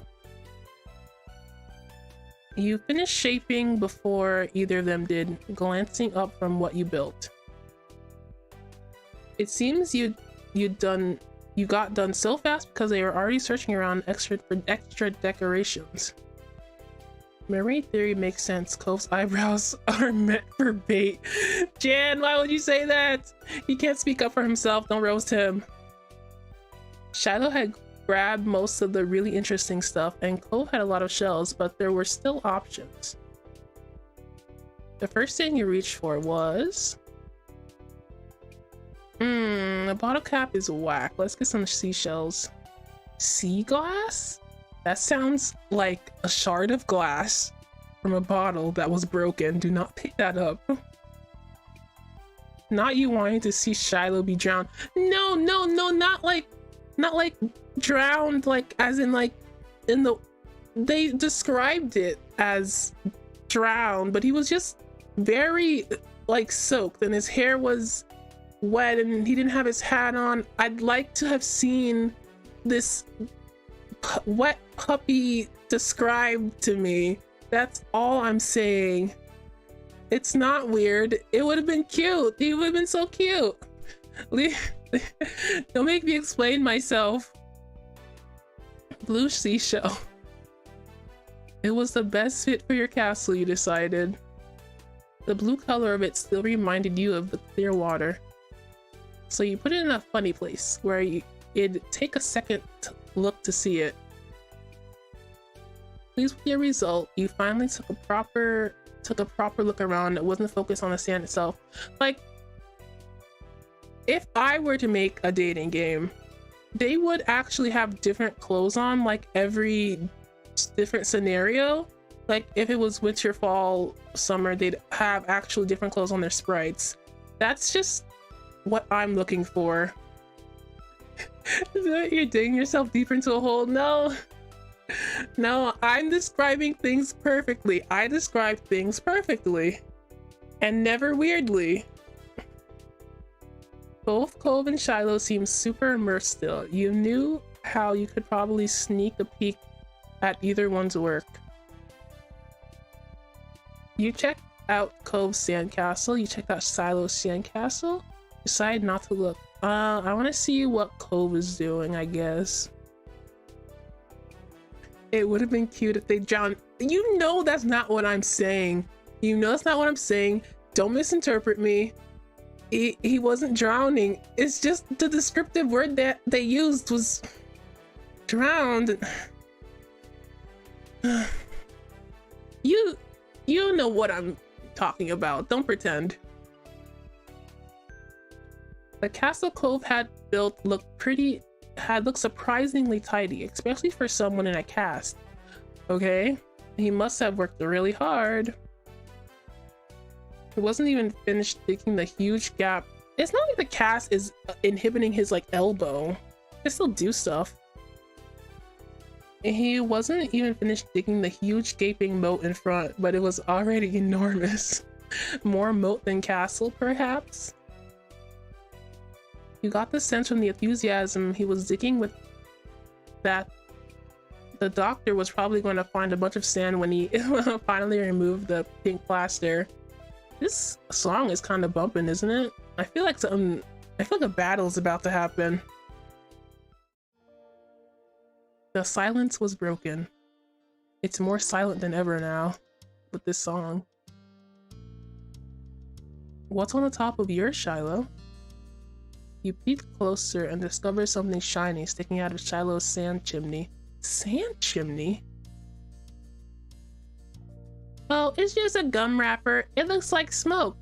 Creativity? That's so creative. Wow. Neat. It's good. That's smart. Yeah, I didn't think of that. I guess I don't see it. You should be an architect. Kinda looks more like a worm. Wow, I could be rude every day, all day. Yeah, I didn't think of that. You really know a lot about this. Aha, Shiloh smiled without a word. And that was that for the current topic. Donnie, can I see what you did? Sure. He scooted just a bit nearer and began surveying your work. Man, nobody has as many expressions as Cove does. Look at how many. This is like a slight expression. Very cute. The castle you built was pretty impressive, all things considered. It had archways, tall walls, and even a little moat circling it. Wow. That's impressive. I'm pretty impressed with myself. Cole was born with glass bones, paper skin. Every morning he breaks his legs, and every afternoon he breaks his arm. Jan, please, I'm trying to breathe. Don't make me laugh so much. Oh my god. I couldn't even get through that. He would probably feel safe living there. Maybe your moms were the queens. Man, this is a really impressive castle I've built. Archways? That's pretty dope. Shiloh quickly decided to jump into the new conversation. Hey Donnie, what did you do? This is my castle. Shiloh didn't look happy anymore. You both built castles? Is there a problem, Shiloh? Yeah? Oh, that's neat how you guys match. It's too bad we didn't all do it. Next time we should. He's just like, I should have built a castle so we could be matchies. Triplets. Wouldn't that be boring? If something is the only one of that thing, that makes it special. Yeah, for sandcastles and stuff. People too. My dad always says how everyone is their own man, a real individual. I don't think I'm very special. I'm just a little babu. Why? Why not? Nobody else is you. Shiloh simply shook his head. You both built a castle? Wow, the drama. Yeah, it's like we both came to the prom with the same dress. I'm not different. Oh my gosh, Shiloh, I'm gonna smack you, you dumb little baby. A beat passed between the two. Both then looked down at his own work again. Okay. Aw. I know people like Shiloh. They're just like, no, I'm not special at all, I'm not. And that's so sad. He didn't seem to be bothered leaving the disagreement hanging there. Hove had other things on his mind. I'm also the person, this might be mean, but if someone says something about themselves, I will just agree. And I don't think people expect me to agree with them. Like, oh, I'm just a dummy. I'm just like, oh, are you? That's cool. I didn't. That's a description for yourself, I guess. And then I'll just go along with it and stuff like that. Like, well, who am I to disagree? You know yourself better than I do. If you're an idiot, then you're the best idiot I know. My dad tried to get me to make sandcastles the first time we came to this beach. I didn't want to, seeing as I hate my dad with all my heart and soul and all. Cove trailed off. Again, there was another moment of silence. This is the beach of talking about our parents. This is the emotional support beach. Shiloh shifted and opened his mouth to say something, but Cove spoke up before he could. You didn't think he noticed that Shiloh was gonna talk. Oh, Jan, you've seen me do it and you're so dumbfounded? Yeah. If you start telling me stuff negatively, I will literally just agree with you. I've been doing the opposite recently because online chats are kind of hard to interpret, like how I'm saying it. Like, they'll just say I'm done, just like, yeah, and move on to the conversation. Yeah, I just agree. It doesn't, I mean, you're your own special you. Hey, do you know what happened when your moms met my dad, Donnie? You waited to see if Shiloh would say what he wanted to. When he didn't, you considered Cove's question. I wasn't there, they didn't tell me. I just remember what happened when I met your dad. Oh no. No. Don't make me bring up, I'll take it to my grave. He did not pay me to see you. Mr. Holden had been a weird stranger then. Well, he was still kind of strange. No other parent acted like him, but you knew him better at this point. Now that you thought about it, it made a lot of sense that Cove's dad talked to him about people being unique. Aw. You were pulled from your thoughts when Cove continued. Oh, well, I was there.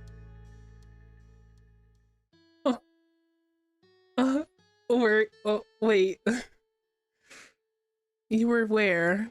But when their parents talked, or when I talked to your dad? You couldn't have been there. You were ran away. My secret. Okay, he's talking about when his parents talked to each other. Okay.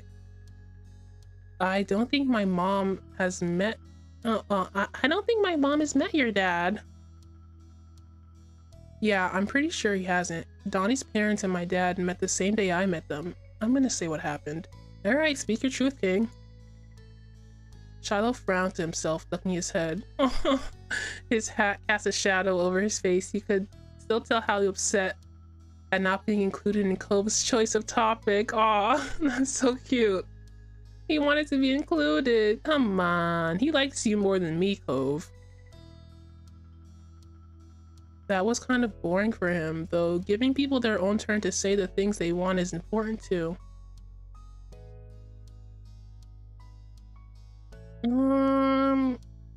Well, geez, I like Shiloh though.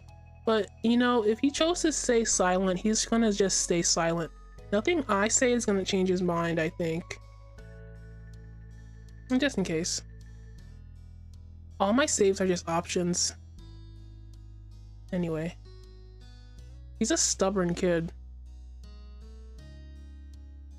Shiloh could talk about stuff after Cove had a chance to share what he had planned on. When we moved here, we didn't bring a lot of things with us. Only some of the stuff that could fit in Dad's car. We didn't even get a moving truck. I sat there while Dad brought it all inside. I didn't want to get out because I knew Dad would make me look around the new house. I really didn't want to do that. His lips twisted into a frown as he recalled that. Then I saw your moms. They were in a car too and stopped at your house. I guess they were coming back from somewhere or something. My dad noticed. He waved his hand and went over to the front of your house where he started talking to them. Okay, so Clove's dad saw two hot mommies and walked over to them. Yeah, I mean, I guess I would too. If I were Clove's dad. I don't know what they said, I couldn't hear it. But he couldn't see me anymore since he was looking the other way. So I opened the door and left. I wanted to get away and went behind the houses. I found the hills there. The ones where we met for the first time. Man, Shiloh third wheeling like crazy right now. Clove nodded and stared at you. He stared back. He didn't go on to say anything more. Aren't you gonna finish your story? Clove's brow wrinkled, like he didn't understand why you were surprised. Huh? That's all that happened. Nothing else happened, Tawny. I don't want to say.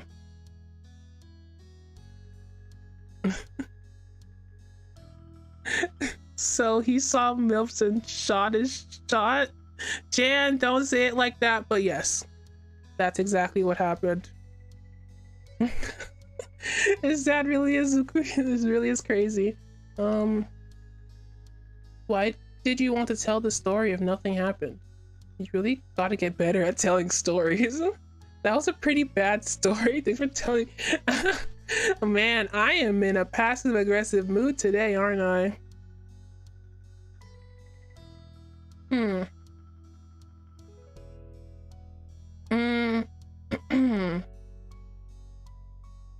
Why did you want to tell the story if nothing happened? I'll take that one. But first, I don't get what the point was. I'm 8. I don't get your story. It's a bad story. But that's how our parents met. I didn't make up the story. That's not really my point. I'm trying to be passive-aggressive here. Don't you get that? Cove just was not understanding the issue here. Shiloh's mouth twisted into a scowl of disbelief, but he said nothing. Why did you bring that up anyway? Why did you bring it up again? You gonna tell about the time when, we met on the hill behind the house? Or is that just not gonna be brought up? Or did you forget? Amnesia? Are you gonna have an amnesia arc? I don't like that. There was a slight shrug of Clove's shoulders. I was thinking about it because of the sandcastle. It made me remember when I moved here. Dad showed me the beach first before we went back to the car to unpack. He was really excited about it for some reason. Clove's brows furrowed a little more as he quietly raked his hands through the sand.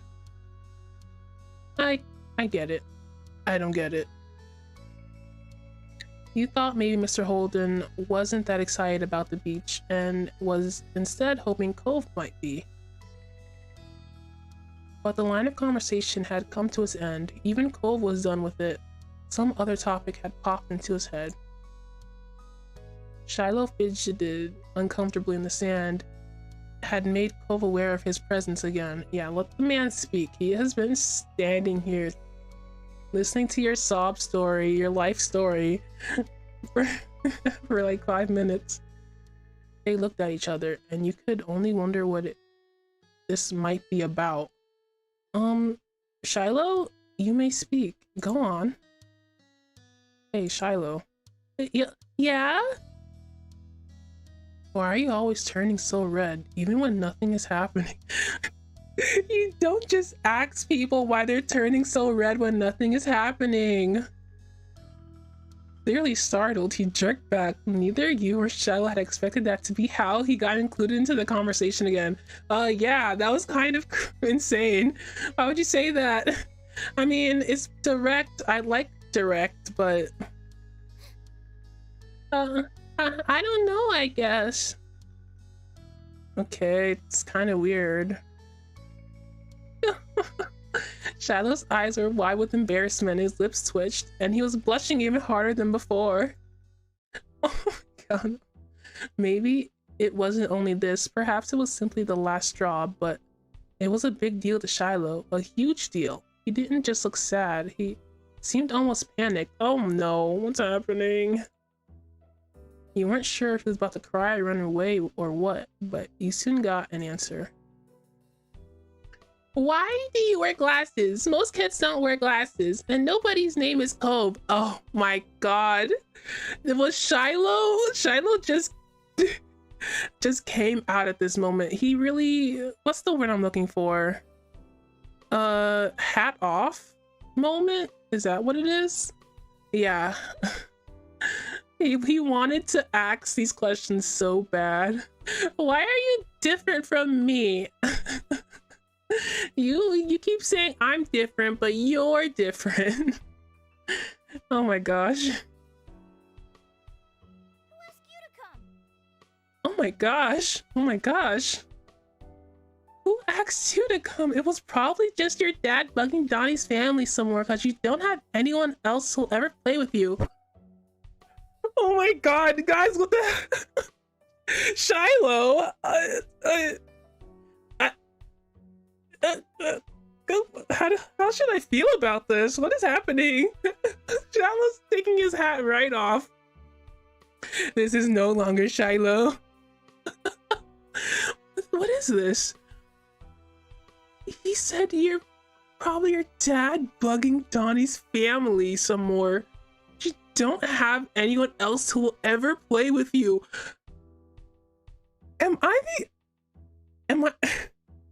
I'm taken quite aback. Let's continue.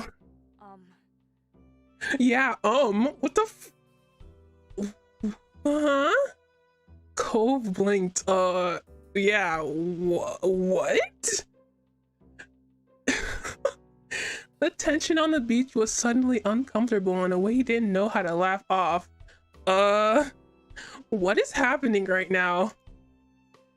It didn't seem like the kind of thing he'd get upset about, though you hadn't ever known what kind of thing would bother Shiloh. I'm speechless. What just happened? I'm sorry. Me too. I was just wondering.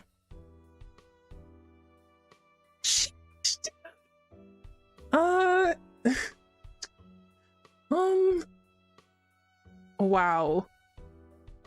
Hey, let's build another sandcastle. You tried to play on your own. Are we gonna build more? You nervously mess with sand. Golly, a collar pull moment. Yeesh, guys. Come on, what the heck? That's what you were holding in all this time? Judgments? I don't know how to feel about this. Are we gonna build more, guys? You want to keep building sandcastles? Yeah, okay. Cove glanced at Shiloh, whose smile had returned to full power, then at you. Oh, alright. What a relief. You're glad this was not settled. Glad it was settled. We're just gonna rush past that?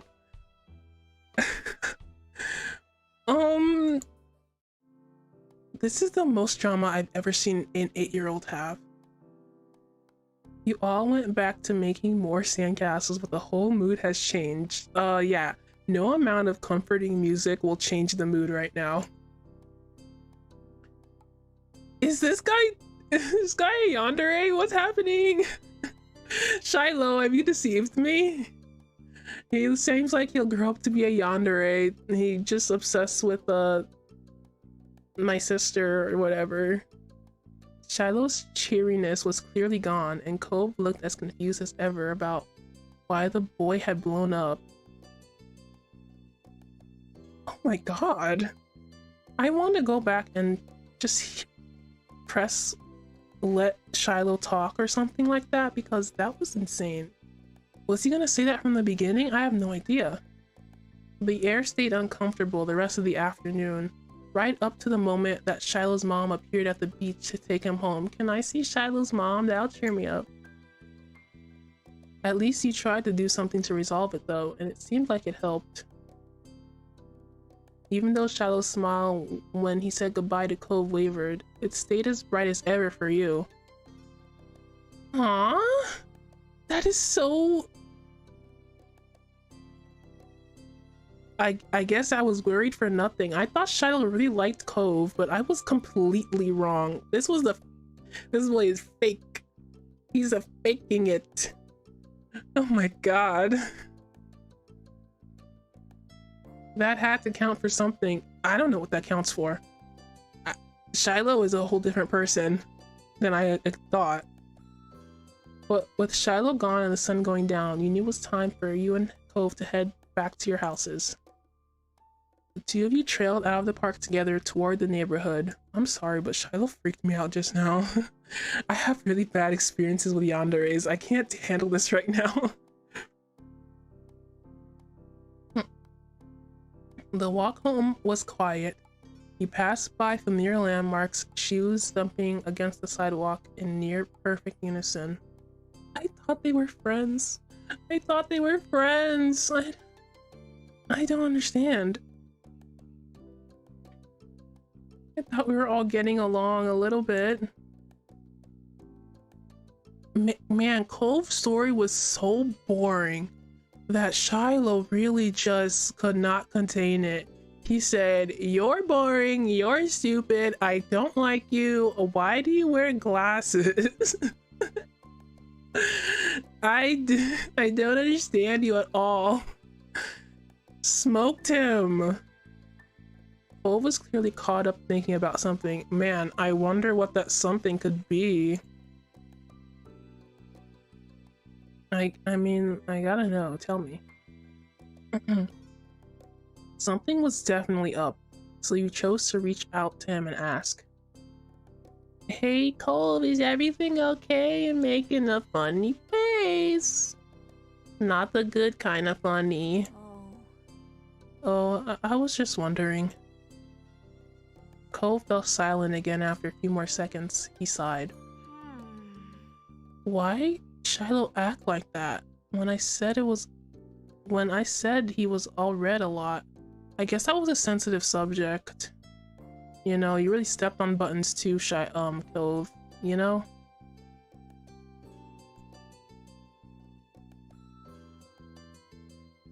You shouldn't make fun of him, you know? Like, he gets embarrassed, you shouldn't make fun of him, like...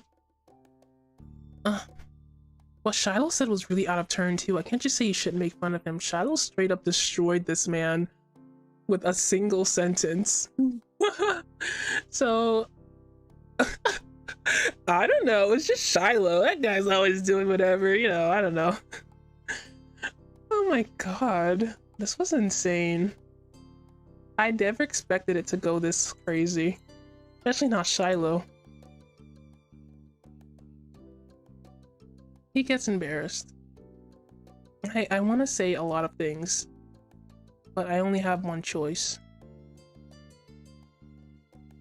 Embarrassed, but I didn't say anything that bad. It might have upset him anyway? I guess I can get it.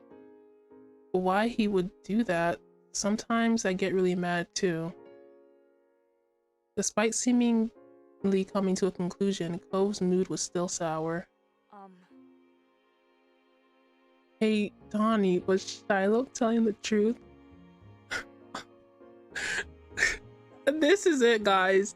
This is the test of if I would really take this, like, money laundering scheme to the grave. Your dad absolutely did not pay me. What are you on about? Huh? I don't know what you're talking about. Babu. His gaze left yours as he dug the sole of his shoe into the ground. He looked oddly vulnerable for a second.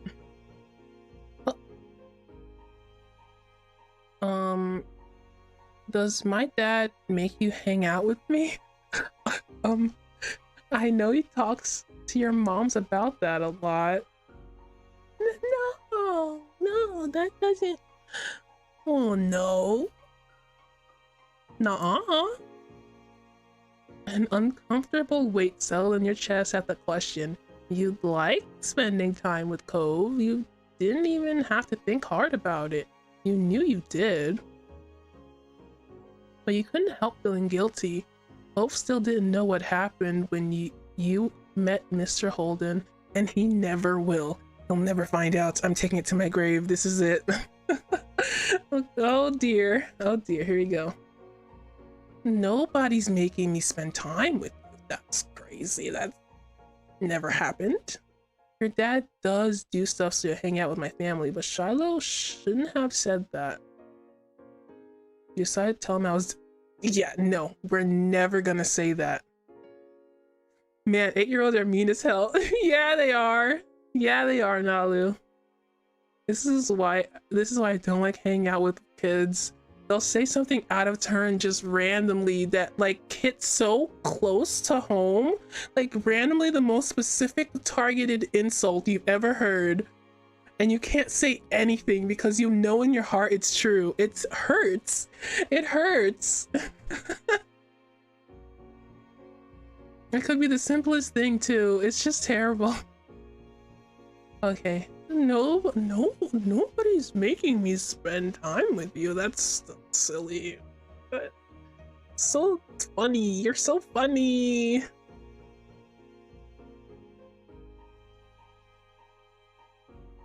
I'm never gonna tell him.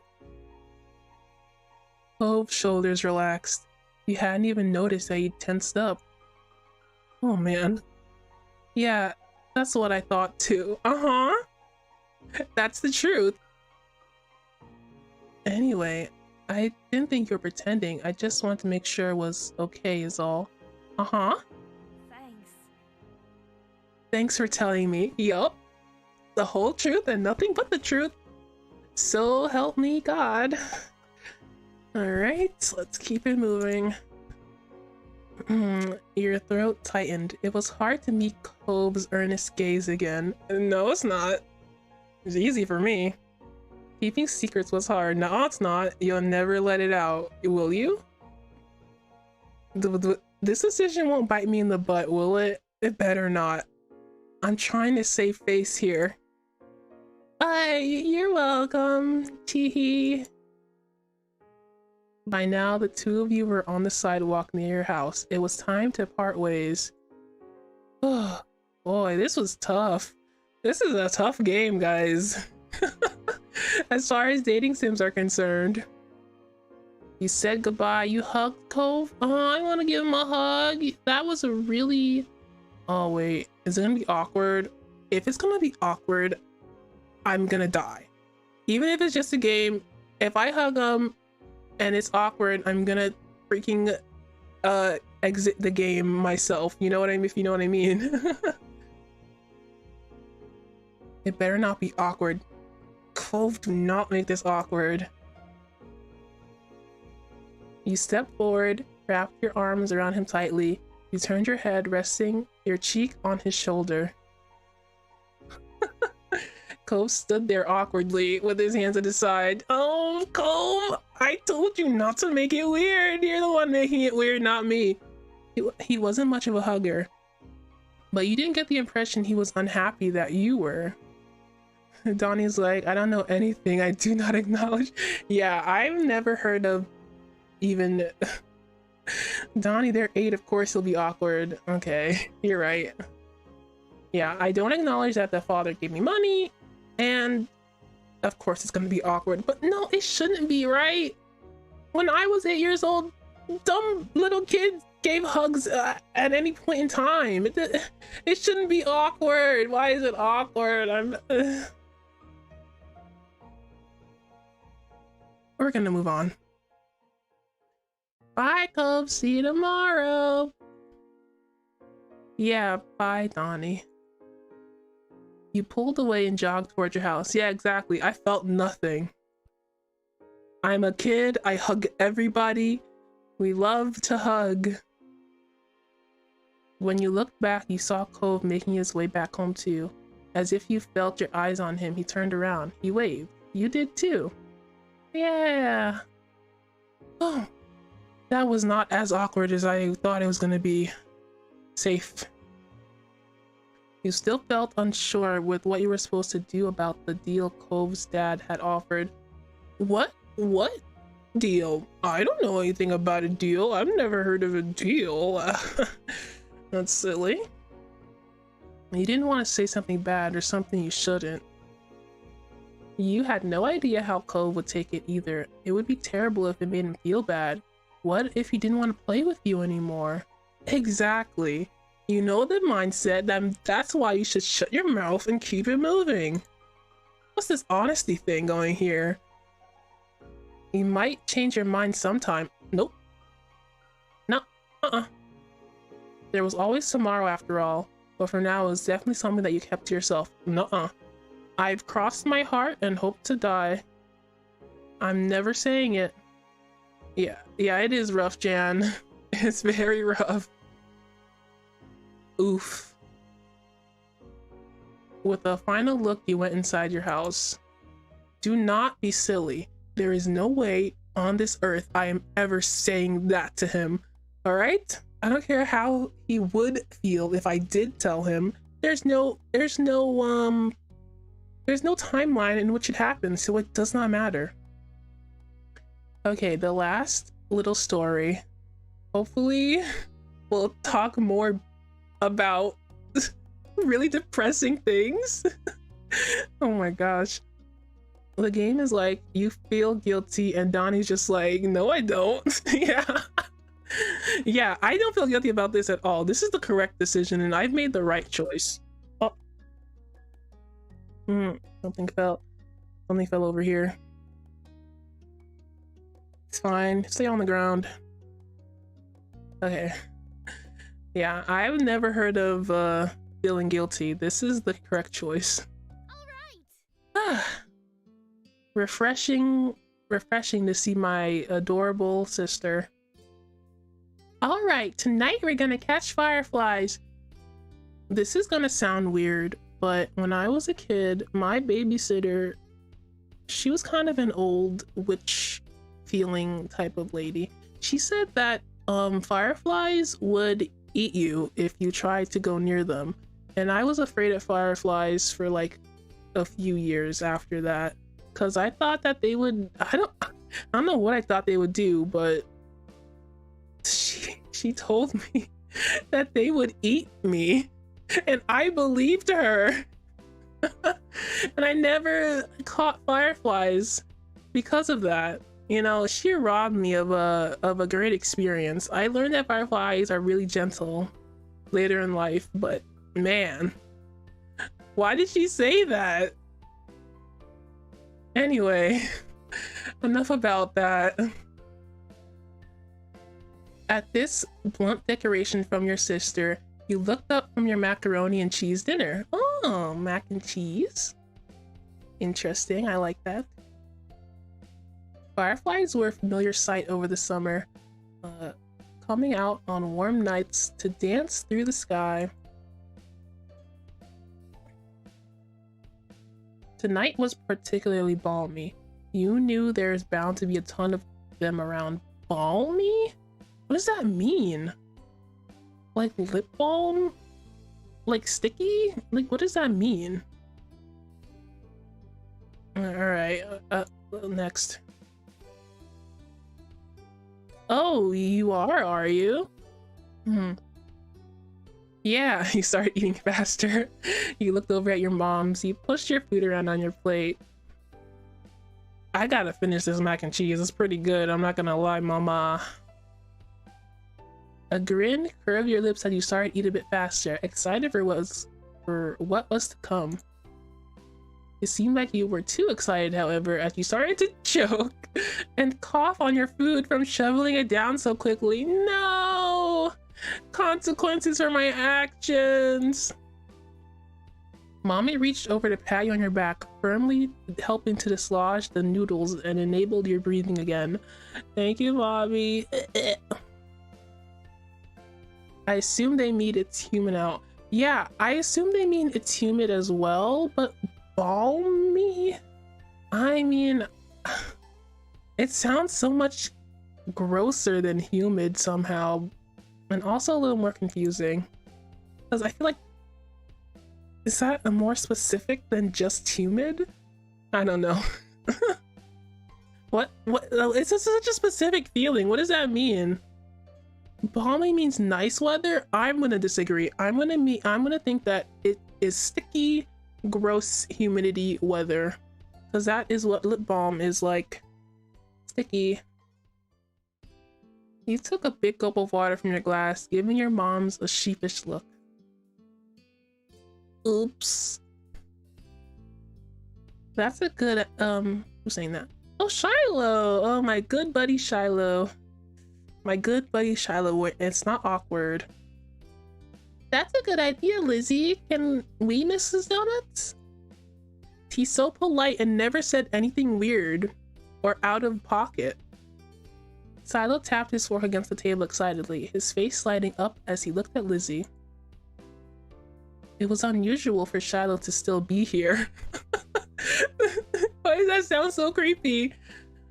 What do you mean? Like, always is this gonna turn into a horror game? I swear. Is Shiloh gonna grow up to be some kind of... Okay, no. It's a fine. Like always, his mom had to bring him over really early in the morning before her job started. I see. Jan, don't contradict me. I said what I said. But normally she wouldn't have picked him up by now. She called before dinner to let your mom know she'd be late. You didn't hear why. Probably more work things. I see. So that's fine. Shiloh can definitely stay here for longer than usual. You thought maybe getting to hang out with Shiloh for longer is what made Lizzie want to keep running around outside. Staying at home and watching TV was never an option for her with guests over. That's why you were pretty sure she'd get your moms to agree. Well, it's already dark out there. Lizzie gave Mom the best puppy dog eyes she could, slowly spooning mac and cheese in her mouth while you waited there for their response. Oh, boo boo babu. There. Let them go. Nights like this don't happen every day. Yeah, balmy nights like this don't happen every day. Your parents exchanged a look, then Mom eventually sighed and nodded back. I can't tell you how hot I think my moms are, and that's a weird sentence. I know. But I'm just saying, they're gorgeous. Yes! Along with Lizzie's cheers, you threw your arms up in triumph, but waited until you finished chewing to say anything because you knew it was rude to talk with your mouth full. Fine. Just make sure you stay on the hill behind our house with all the poppies, okay? Duh, Mom. That's where most of them are. The idea had only just been planted in your head, but already you could just picture all the glowing lights spread out in front of you, like the fairies from the bedtime stories Mommy reads sometimes. Oh, Mommy reads, does she? No, but they are so hot. Yes, Nalu, they are. Unnecessarily, in my opinion. All too quickly, it became a race to see who could finish their food first. Alright. No choking at the dinner table now. That's right. If someone died, we have to cancel the Firefly trip after all. Jeez, look at that wicked smile. She's so cute up there. Mom said it like a joke, but you knew they were both telling you kids to slow down. Shiloh did immediately. When you glanced at Lizzie, you saw her still eating faster than she should. Now, okay. I have a character, who's not exactly like Shiloh, but, he's really nice to, like, their family and nice to the person of interest, but really, really weird to, like, other people. And he's my one, like, yandere character, so I have a bad feeling about Shiloh, but in a, like, And then I'm interested in what this kid is doing way more than before. Mommy, sorry, mommy. What are you saying, Nalo? Are you going crazy up there? All right, enough about my Shiloh interests. Elizabeth. Jeez. No one's gonna die. Sheesh. A knock on the door interrupted Mom before she could no doubt scold your sister. I'll get it. I wonder if it's Cove. Your big sister jumped out of her seat and ran over to the door, pulling it open without even looking out the window to see who it was. Huh? Nani? You shifted in your seat to try to get a glimpse of the unexpected guest. Hi. Oh, what a surprise. Good evening, Cove. Your mommy had already walked to the door by the time you managed to see past Shiloh's floppy hat. Oh, Cove, hi, you're here. Cove smiled at your enthusiastic greeting and you hoped Mommy would ask him to stay. It doesn't matter why he was there, and then he could join you all in catching fireflies. Yeah. Then for a few seconds, Cove said nothing. He only stood there and looked up at your mommy with a face almost like he was considering turning around and leaving. Why? My dad told me to drop this off because I guess he borrowed it from you. Cove took a familiar screwdriver from out his large side pocket. His eyes now dropped to the floor. I'm glad we're acknowledging how large his pockets are and how big his pants are. Like, khakis again, Cove? Come on. Okay. We left ours back home when we moved. Oof. Great, thanks, bye! Lizzie! No, don't go. So he just came back to give something that was borrowed. Thank you. Here, why don't you come inside for a bit? Lizzie crossed her arms and lifted her chin. Cove shrugged as Mom stood from the table too. Don't be rude, Lizzie. Cove is my friend. I'll give your dad a call to let him know you got here all right. Shiloh, you're scaring me. I went from loving Shiloh so much to being completely terrified of this boy. What else do you have lurking under those eyes? Don't make it awkward, okay? Please. Cove shuffled fully inside, eyes remaining on the ground. Mommy closed the door behind him. Oh no. Hi, Cove. Eee. Shiloh gave Cove a friendly smile while waving by holding his hand up and opening and closing his fingers. Cove nodded in response. Yeah, me too, Cove. Yeah, we're gonna catch fireflies. Cove, are you gonna catch fireflies with us? You could come outside with us if you want to. You weren't sure what to say now. What is these options? Who's choosing these options? I want to see that. Okay. You could see Lizzie eyeing you for mentioning the excursion to an outsider, but she'd get over it. Lizzie, if you don't stop being rude to my friend Cove right now. You hoped Cove would say yes. That way, you wouldn't be the odd one out with Lizzie and Shiloh anymore. Yeah, I'm not the third wheel. Shiloh was the third wheel last time. That's why he said all that stuff, I'm sure. I can do that. Never caught one before. It's too bad he didn't have a chance before now. The fireflies weren't out when he first moved in, so there must not have been any where he used to live. We can't go until after dinner. After she pointed this out, Lizzie walked back to the table and took her seat. There wasn't much left on her plate. Ugh, Lizzie, stop making it weird, please. Your obvious disdain for my friend Cove is making it weird. Stop.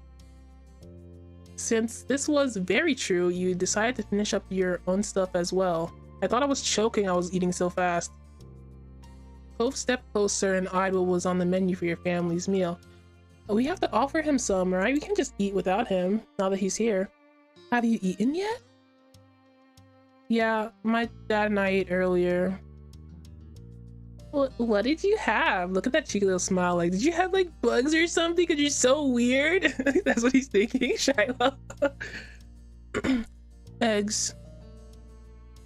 Raw eggs? Well, no wonder you have such bad taste in food, Cove. Shiloh just disappeared. Eggs? Yeah, I bet you do eat eggs. The clipped one-word answer seemed to discourage Shiloh from asking any more questions. His eyes slowly wandered back to the last scraps of food on his plate.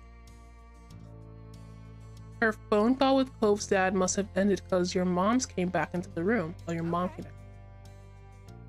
Cove, your dad said you can stay for a little while if you'd like, but he's going to come get you before it gets too much later. Sure. Fun. Oh, fun. This will be so nice. As you polished off the meal, you hoped it would be too. What? Fun. Oh, I'd hope it would be nice. Okay. The three of you all finished eating shortly after, and Lizzie led the way outside. Remember, don't stray too far. It's fine, Mom. Shiloh trailed so closely after Lizzie, he was nearly stepping on her heels. Cove hesitated at the door. Coming? After a moment, he did. Whip. Bye. Bye, children. The two of you were a good 10 or 15 feet behind Lizzie and Shiloh by the time you walked outside. 10, 15 feet? I don't know my distances that well. How far is that? Is that like... You push the door shut behind you. Watch their figures get farther and farther away. Hurry up! You're so slow, Donnie. We don't have all night. You started to run when you heard Lizzie's voice calling you, but paused when you saw Cove still walking at a relaxed pace. Wow, he's so cool, guys. Unpressured. Are you not gonna come? You tugged him along. You walked with him. You waved at him to hurry. You ran off. Oh, my poor boy. I don't want to catch up to Shiloh. I don't want to catch up to Shiloh. I'm gonna just walk with him. You fell behind. Sidling? Sidling?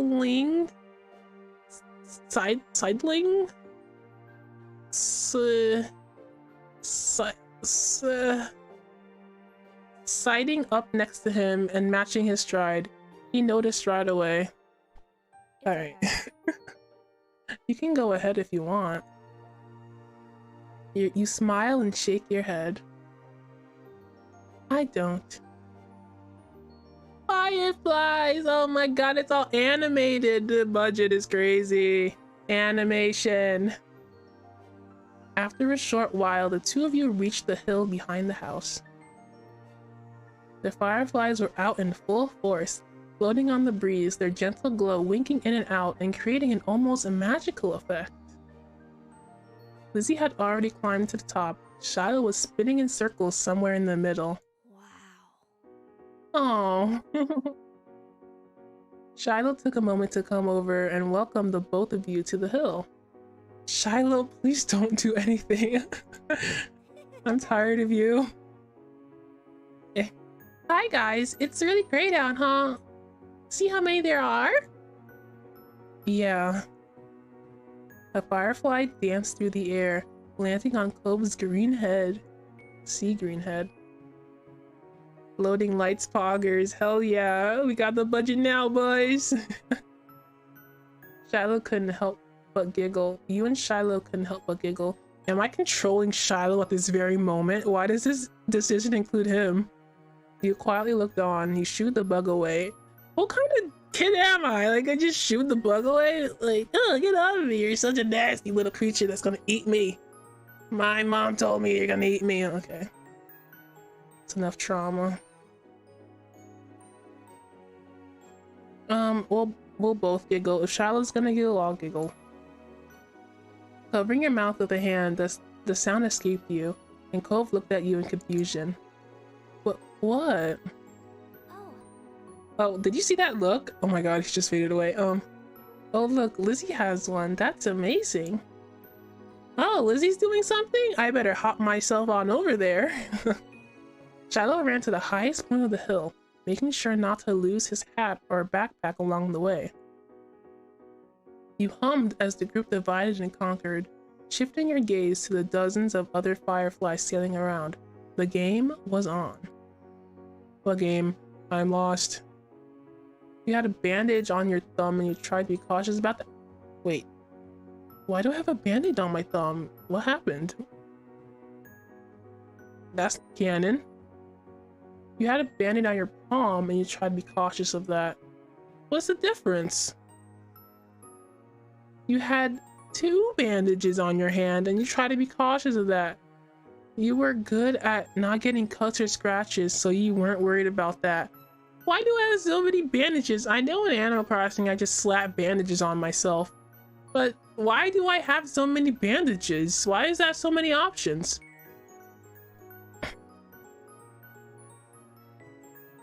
Is that important? Why is this so weird?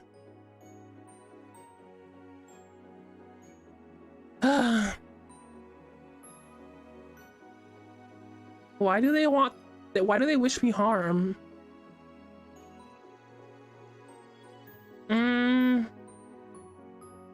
Maybe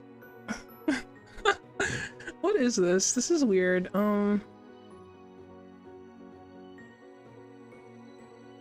Should I have a bandage or not? I don't get it. Why should I have bandages? Why is 3 out of 4 kids have bandages? I guess I'll have a bandage. I don't know. Nah, JK, we'll live forever. Spotting one close by, you approached it with an assassin-like self, crouching down to make yourself seem like less of a threat. Slowly dragging one foot in front of the other, you crept up towards it, arms outstretched. You closed your hands around the little glowing orb, careful not to crush it. The firefly landed on your palm, almost docile, and you stared down at your prize in delight. Its tiny legs tickled your skin and you giggled at the sensation. A firefly landed on me one time when I was a kid and they told me that it would eat me and I almost had a panic attack. It was so bad. Haters praying for your downfall. So sad, yeah. They want me to have bandages so bad. Clove kept up with his own target, but when he tried to grab its pink cap, his pink cast waved awkwardly through the air, foiling his efforts to clap his hands around the firefly. Dang.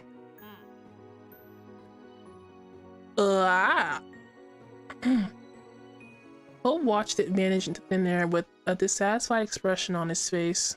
Aww. Sucks to have a band-aid. I don't have bandages though. Wouldn't understand your situation.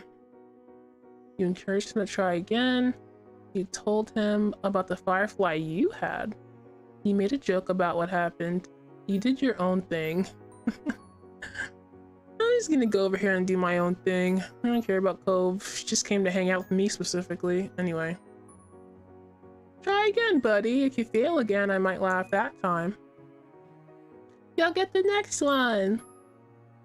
Did you catch one? You nodded, and Cove gave up his hunt for the moment, coming closer and peering at the insect crawling across your palm. You held out your hand, and he leaned closer, eyes widening, a tad behind his glasses. Cove remained hypnotized by the little bug as he inched his hand closer to yours. Ultimately, he settled his finger lightly over the top of the ones you were holding open. It tingled. You stayed very still. The last thing you wanted was to accidentally scare the shiny treasure off. Why are our hands such different sizes? Whose hand is... Now, you know, whatever. Hands are hard to draw. Let's continue. The firefly, noticing the new connection, crawled up onto Clove's hand. He quietly gasped. It worked! Yeah, you got one! Clove's lips turned into a slow smile and his eyes shined brighter than the bug. Wow, I'm so poetic, dude. Thanks, Donnie. With a laugh, he gave the palm of your hand a friendly smack, performing an awkward low five. Oh no, the bug! You killed it! What did you do? Startled by the extreme movement, the tiny light disappeared before you could even blink. The firefly was gone. Bro, rest in peace, bro. That firefly, though. It gone but not forgotten. Sorry. Oops, sorry, yeah. Tell that to his little firefly family, you murderer. I'll forgive him. Oh, should I tear up? Did I try to get him to cheer me up, guys? Emotional manipulation time. Let me see if he'll cheer me up. If it gets weird, I'm going back. Donnie, I'm really sorry. You don't have to cry. Let's get another. Yeah, let's get another. We can work together. His face broke out into a wide grin. We'll get a bunch. Yeah, hell yeah. We'll make this population extinct. We'll get so many. We'll light an entire city for 5 days. We'll get so many. With renewed vigor, you ran into the hill. You're not sure how much time you spent while you were in the thick of it. All you could focus on was the adventure at hand. No critter was safe from your grasp. All of them. Bring them all to me. At first, you tried to keep a tally of how many you had caught, but once the number grew higher than 10, you had no more fingers left to count with. Oh man, that's my one weakness, numbers higher than 10. You were having the time of your life, racing up and down the hill with the crash of the ocean and the sound of everyone's laughter echoing in the background. Donnie, this way! You followed the sound of Clove's voice to the top of the hill, watching as he stretched his arms in front of him, reaching with his fingers and only narrowly missing his target. Clove and you took turns trying to scare fireflies in the direction of the other. You showed him some techniques that you had learned, like how to cup your hands correctly, and he listened attentively before trying for himself. There were a few times when you almost ran into each other, giggling as you dove to the side at the last moment. Luckily, disaster was avoided each time. Hey, you gonna give this guy another cast? What's going on? It was an overall huge success, with the both of you catching multiple fireflies each. Eventually, the fireflies began to thin out and your energy started to lapse. You decided it was time to call off the hunt. Clove didn't complain. He breathed heavy and his face seemed really flushed. That was fun. A lot of fun. Oh, that's great. You smiled at him broadly, happy that he enjoyed the activity. Yeah, it was. Come on! Donnie, Cove, get up here. We're gonna have a race. The shouting caught you off guard. It had been a while since you heard from Lizzie or Shiloh. You glance over to see them both standing at the top of the hill again, Lizzie beckoning you with a quick hand gesture. If she like, let's try that again. If she was like that, you knew there wasn't much room for disagreement. Up the incline you went. From the corner of your eye, you saw Cove was coming as well. He didn't care for Lizzie a lot, so you thought he might be intrigued just by the idea of a race. Hi! Shiloh, you scare me so much. Hi, Cove! Oh, hi, Cove, you can roll down the hill. Oh, you can't roll down the hill. You could hurt your arm again. You'll be the referee for the rest of us, dang. That's true though, you might hurt yourself. As Lizzie pointed this out, Cove froze in place. Oh, it was that kind of race. He frowned down at his cast. That was the second time it got in the way tonight. We can have a different kind of race. We don't have to have a rolling race. What? Yeah, you'll watch and see who gets to the bottom first. That's important, got it? That is important though. A mushroom for disagreement? What are you talking about? Okay. Oops. Okay. Yes. The cast was sturdy. If he was careful, he could have done it. Lizzie might have just been looking for a reason to make someone else the referee, but it was already decided. You got into the position for the race? Yeah, I mean, I want to race. There does need to be a referee, I agree. And your cast would make it hurt, probably. I'll agree with my sister on this one. I like getting into trouble with her. Leave me alone. Satisfied with this, Lizzie moved to lay down, and Shiloh did the same. Cove stood slightly to the side to get a better vantage point. It seemed like he was taking his newfound referee duty seriously, as I knew he would. Countdown! You quickly got into position as well, resting on your side in the grass and tucking your arms close to your chest. 3, 2, 1, go! The three of you took off, letting gravity do the work and rolling at high speed toward the bottom. You squeezed your eyes shut, a delighted laugh leaving you and consequently allowing a few blades of grass in your mouth. Ugh. You sputtered, reaching up to wipe them away. You threw off your balance and sent you careening sideways. Oh, I'm a fool. Oof! Ah! Everyone started too close together because of the slight turn you made. Then Shiloh and Lizzie collided into a heap. You tumbled down the last few feet in a pile. And then we all slowly rolled into the ocean and we were never seen again. No, Shiloh's elbow was in your stomach and you were pretty sure Lizzie's hair was in your mouth. But you had survived. Perhaps it wouldn't have been safe for Cove after all. You could hear him laughing in the distance. Yeah, you having fun there, buddy? I got hair in my mouth. Is that funny? When you opened your eyes, you saw the starry sky above and Cove still on top of the hill, staring down at the three of you with an amused look on his face.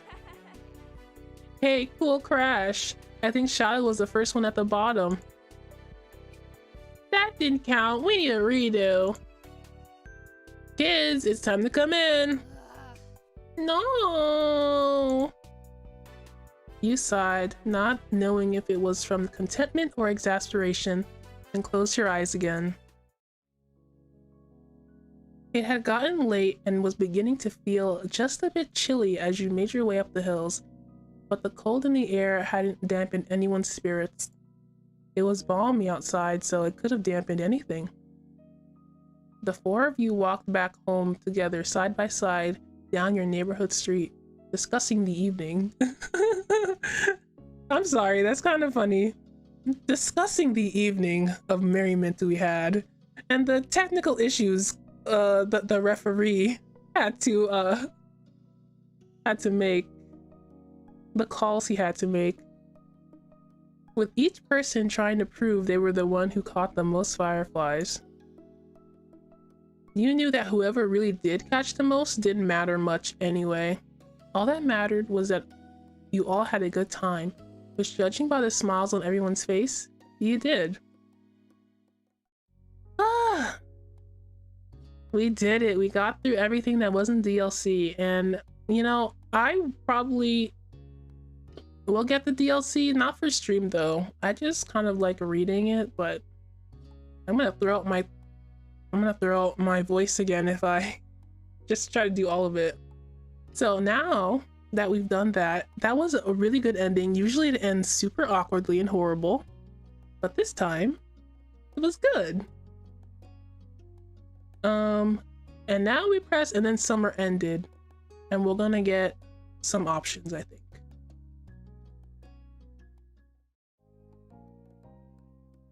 Should I have saved? I'm sure I can go back whenever I feel like it.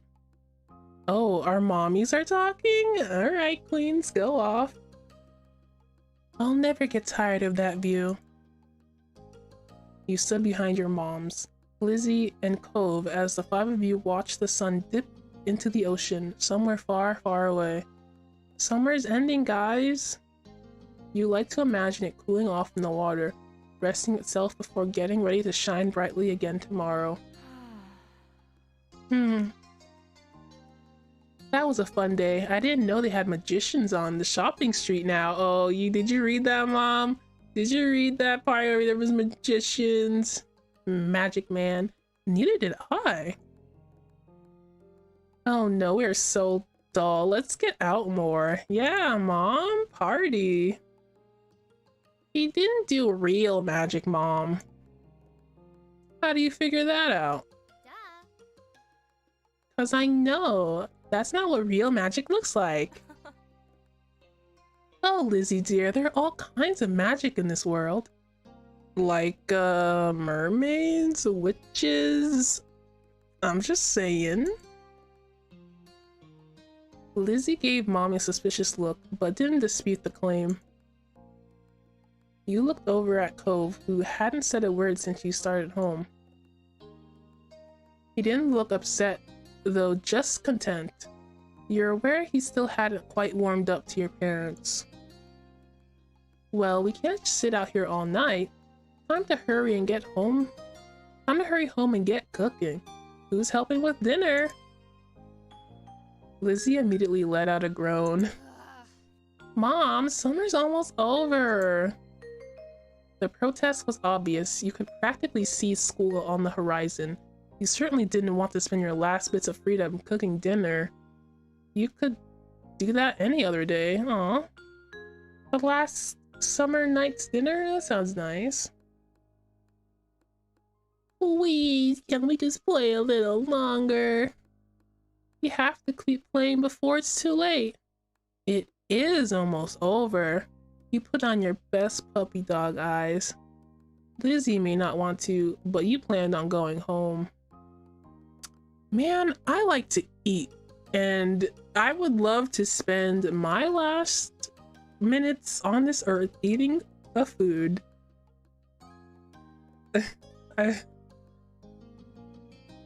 Maybe I should. Okay, I'm gonna eat. I know it's obvious that okay. I'm gonna be my real self. Mom looked down at Lizzie with a sigh as she continued pleading. We'll help with dinner tomorrow. Please. Soon we'll have homework and reading to do. We can't work now, too. Lizzie made her case and then stomped her foot on the ground. Well, no, don't listen to her, Mom. I'm starving. No.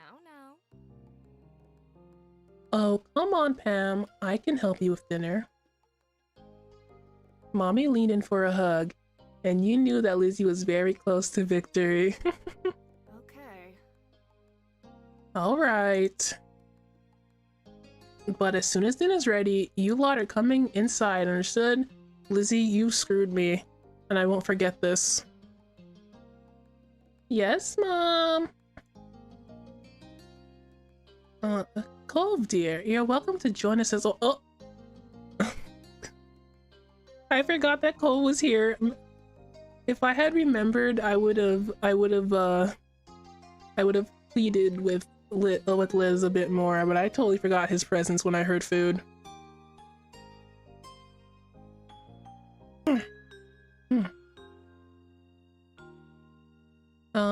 You grinned at Cove and nudged his arm with your elbow. Cove gave a non-committal shrug to your mommy, which you took as an agreement.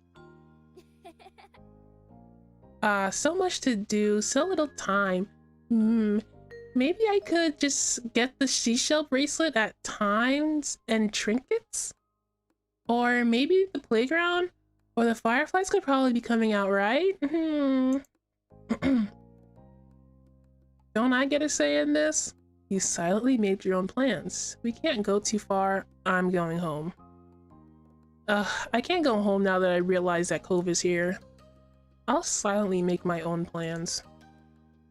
Lizzie had her own ideas of what she wanted to do, but what were you going to do? Good question. You glanced over to Cove, considering.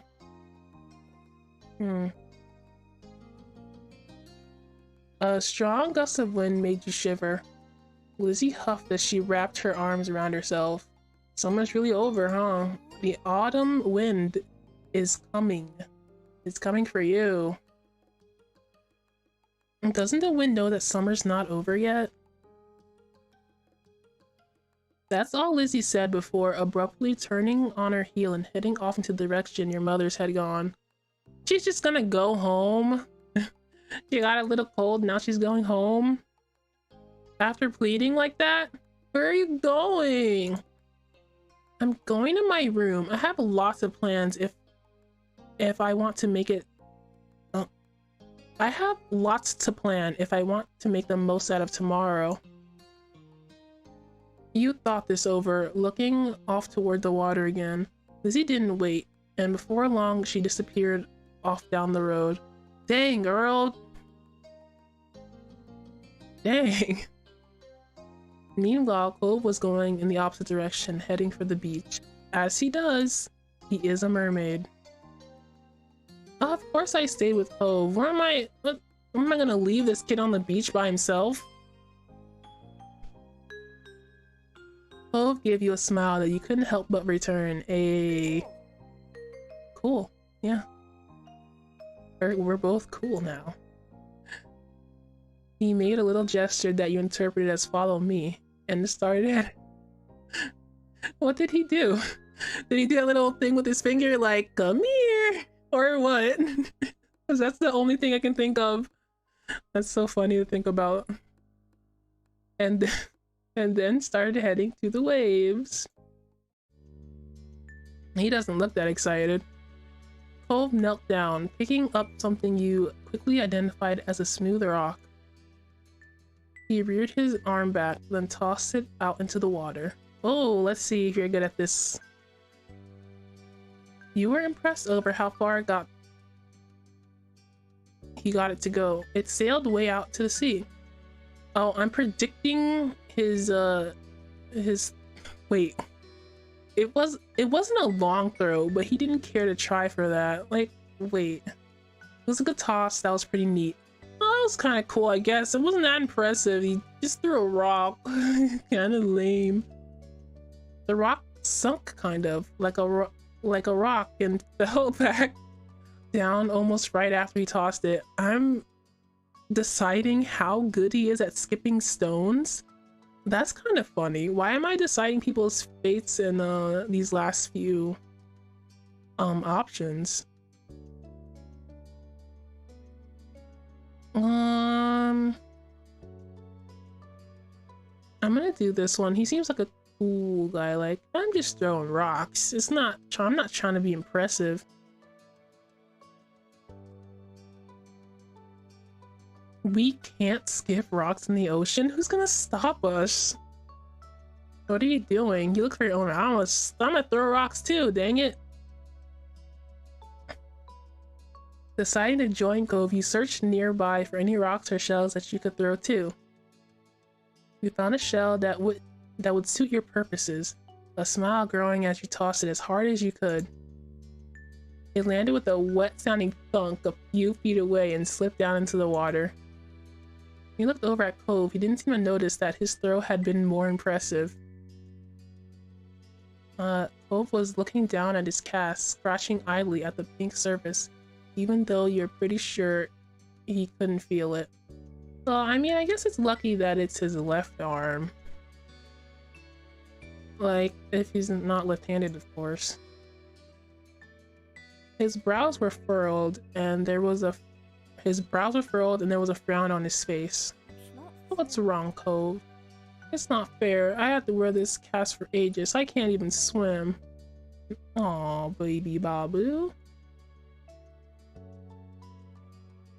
I want to know how he got it, but my theory is correct if I never know the truth. So, when do you get it off?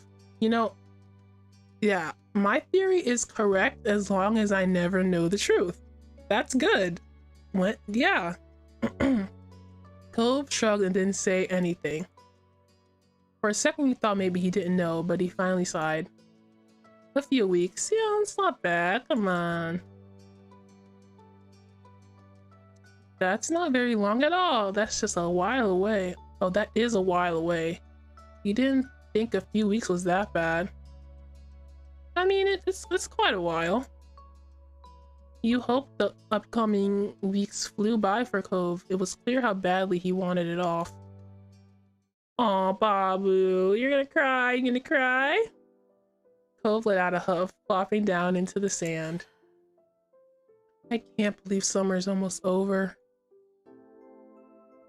You sat down next to him and nodded in agreement, regardless of the sudden topic change. I don't want to go to school. I mean, I would. I don't want to go to a new school. Yeah. New school, the jitters. I think it'll be the same school as you and Lizzie. My dad said something about that. Cool, you're gonna like it. Everyone's super nice. Read the vibe, Donnie. Read the vibe.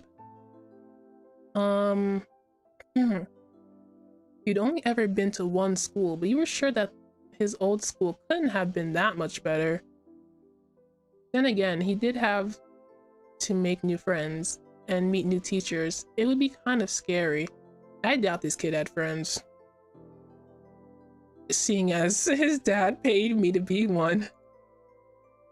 Cove shook his head, then wrapped his good arm around his knees as he drew them close to his chest.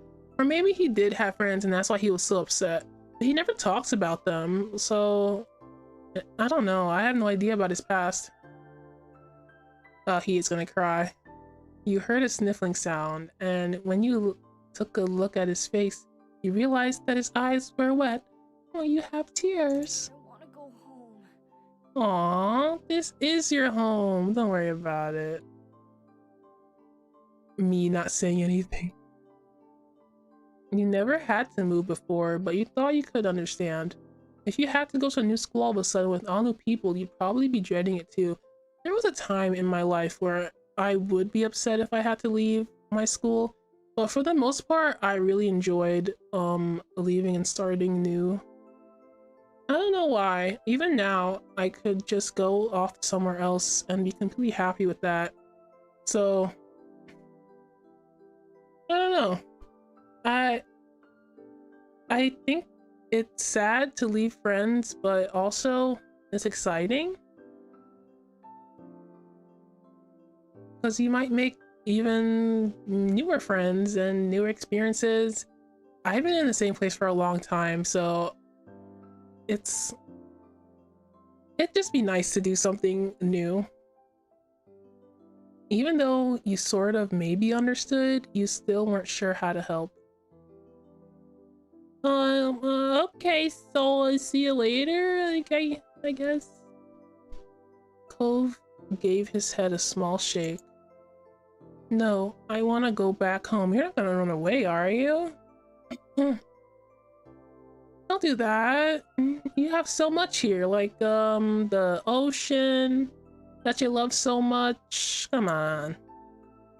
Right.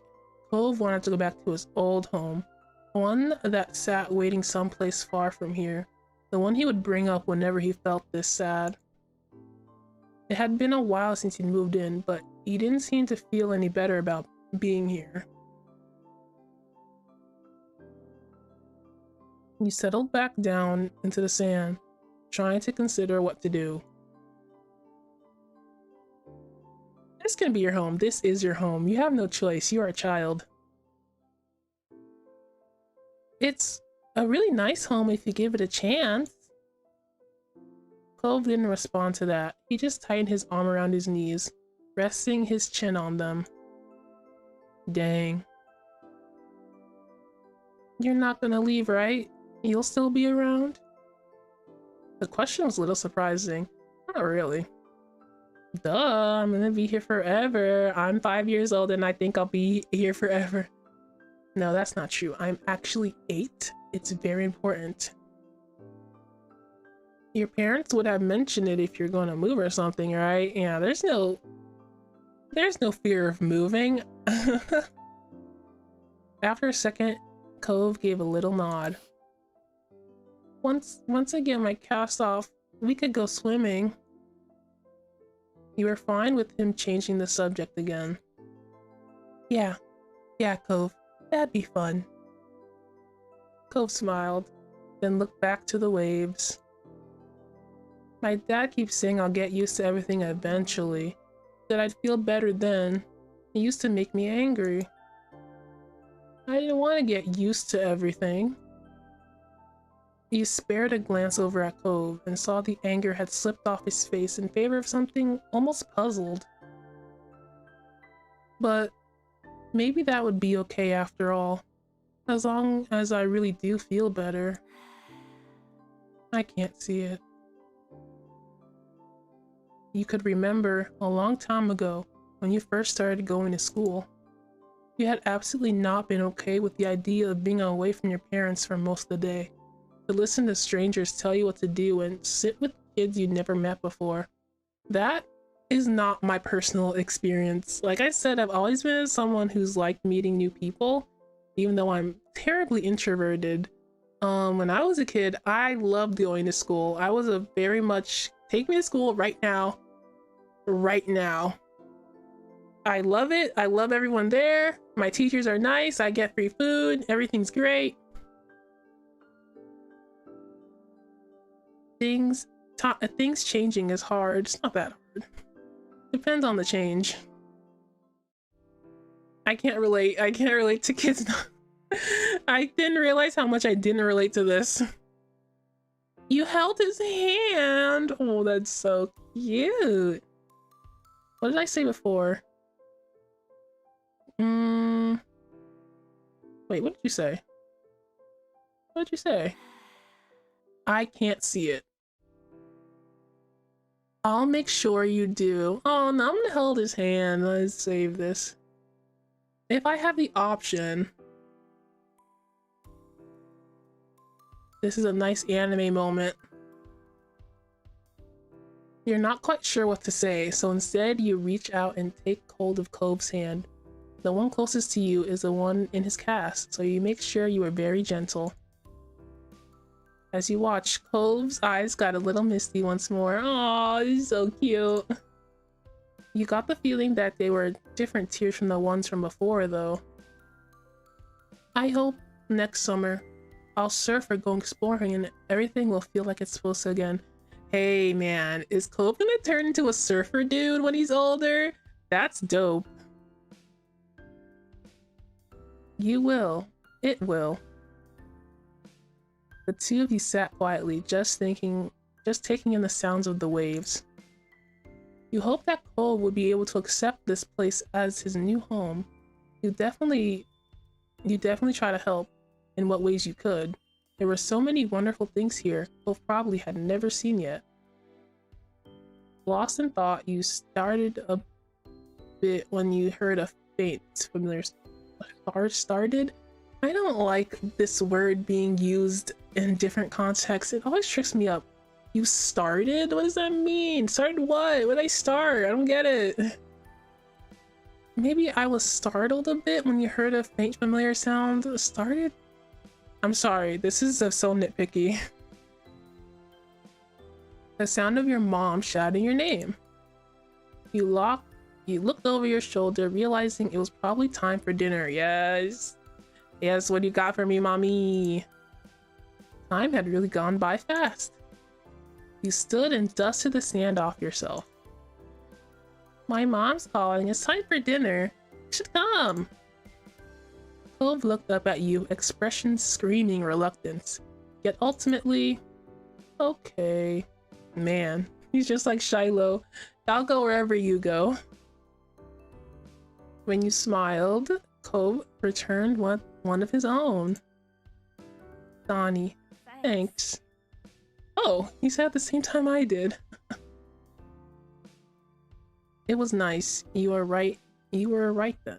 Juan. It was nice where you were right then. Right. But the two of you couldn't stay there in your own little world any longer. You are being called forward. You're being called to eat delicious foods. So the both of you ran off towards your house, leaving the waves and summer behind. Bye-bye, summer. Animation! Sound! In between. Oh my god. So, yeah. That was... Do we want to change our hair? We can. We can get a whole new look. Let's get one of these going. Oh yeah, hell yeah. I like this hairstyle a lot. Might as well. Change page. So summer's over. Do we want... Well, I don't need anything else. Do I get glasses? No. Earrings? Ooh. Maybe when I'm a teenager I'll get the earrings. Have I always been able to change my lips? There is no difference here. What kind of acne? Oh. Okay. Oh! Is this the hand, that one hand picture? Is this what that meant? That my hands would look weird like that? Listen, there's no reference picture for me to go off of. I don't need to change anything. Isn't it supposed to ask me? Here it is. It's supposed to ask me how I feel about Cove now. I still feel relaxed, so let's do this one like I said I would. The color of this blush. Interesting. I want to see if what kind of interactions we have. Because I've just been having a good time. Boy's good. Good boy. And yeah, next time we're gonna see what all this means. Okay. In the next stream, we're gonna go to the next part of the game, basically. I think it is adolescence, which is like preteen. Apparently this game only goes up to teenager, which I would rather it go up to adult. Like child, teenager, adult. But you know, this is their vision. They wanna do young love sort of thing, which is fine. It's cute, it's fun still. So thank you so much for being here with me today, reading this cute little story. Next time is part 3, where we're gonna get more into it, I guess. Get a little more lovey-dovey, probably. That's fun. So yeah, I will see you next time. Please like and subscribe if you'd like to hang out with me more. Okay, bye bye.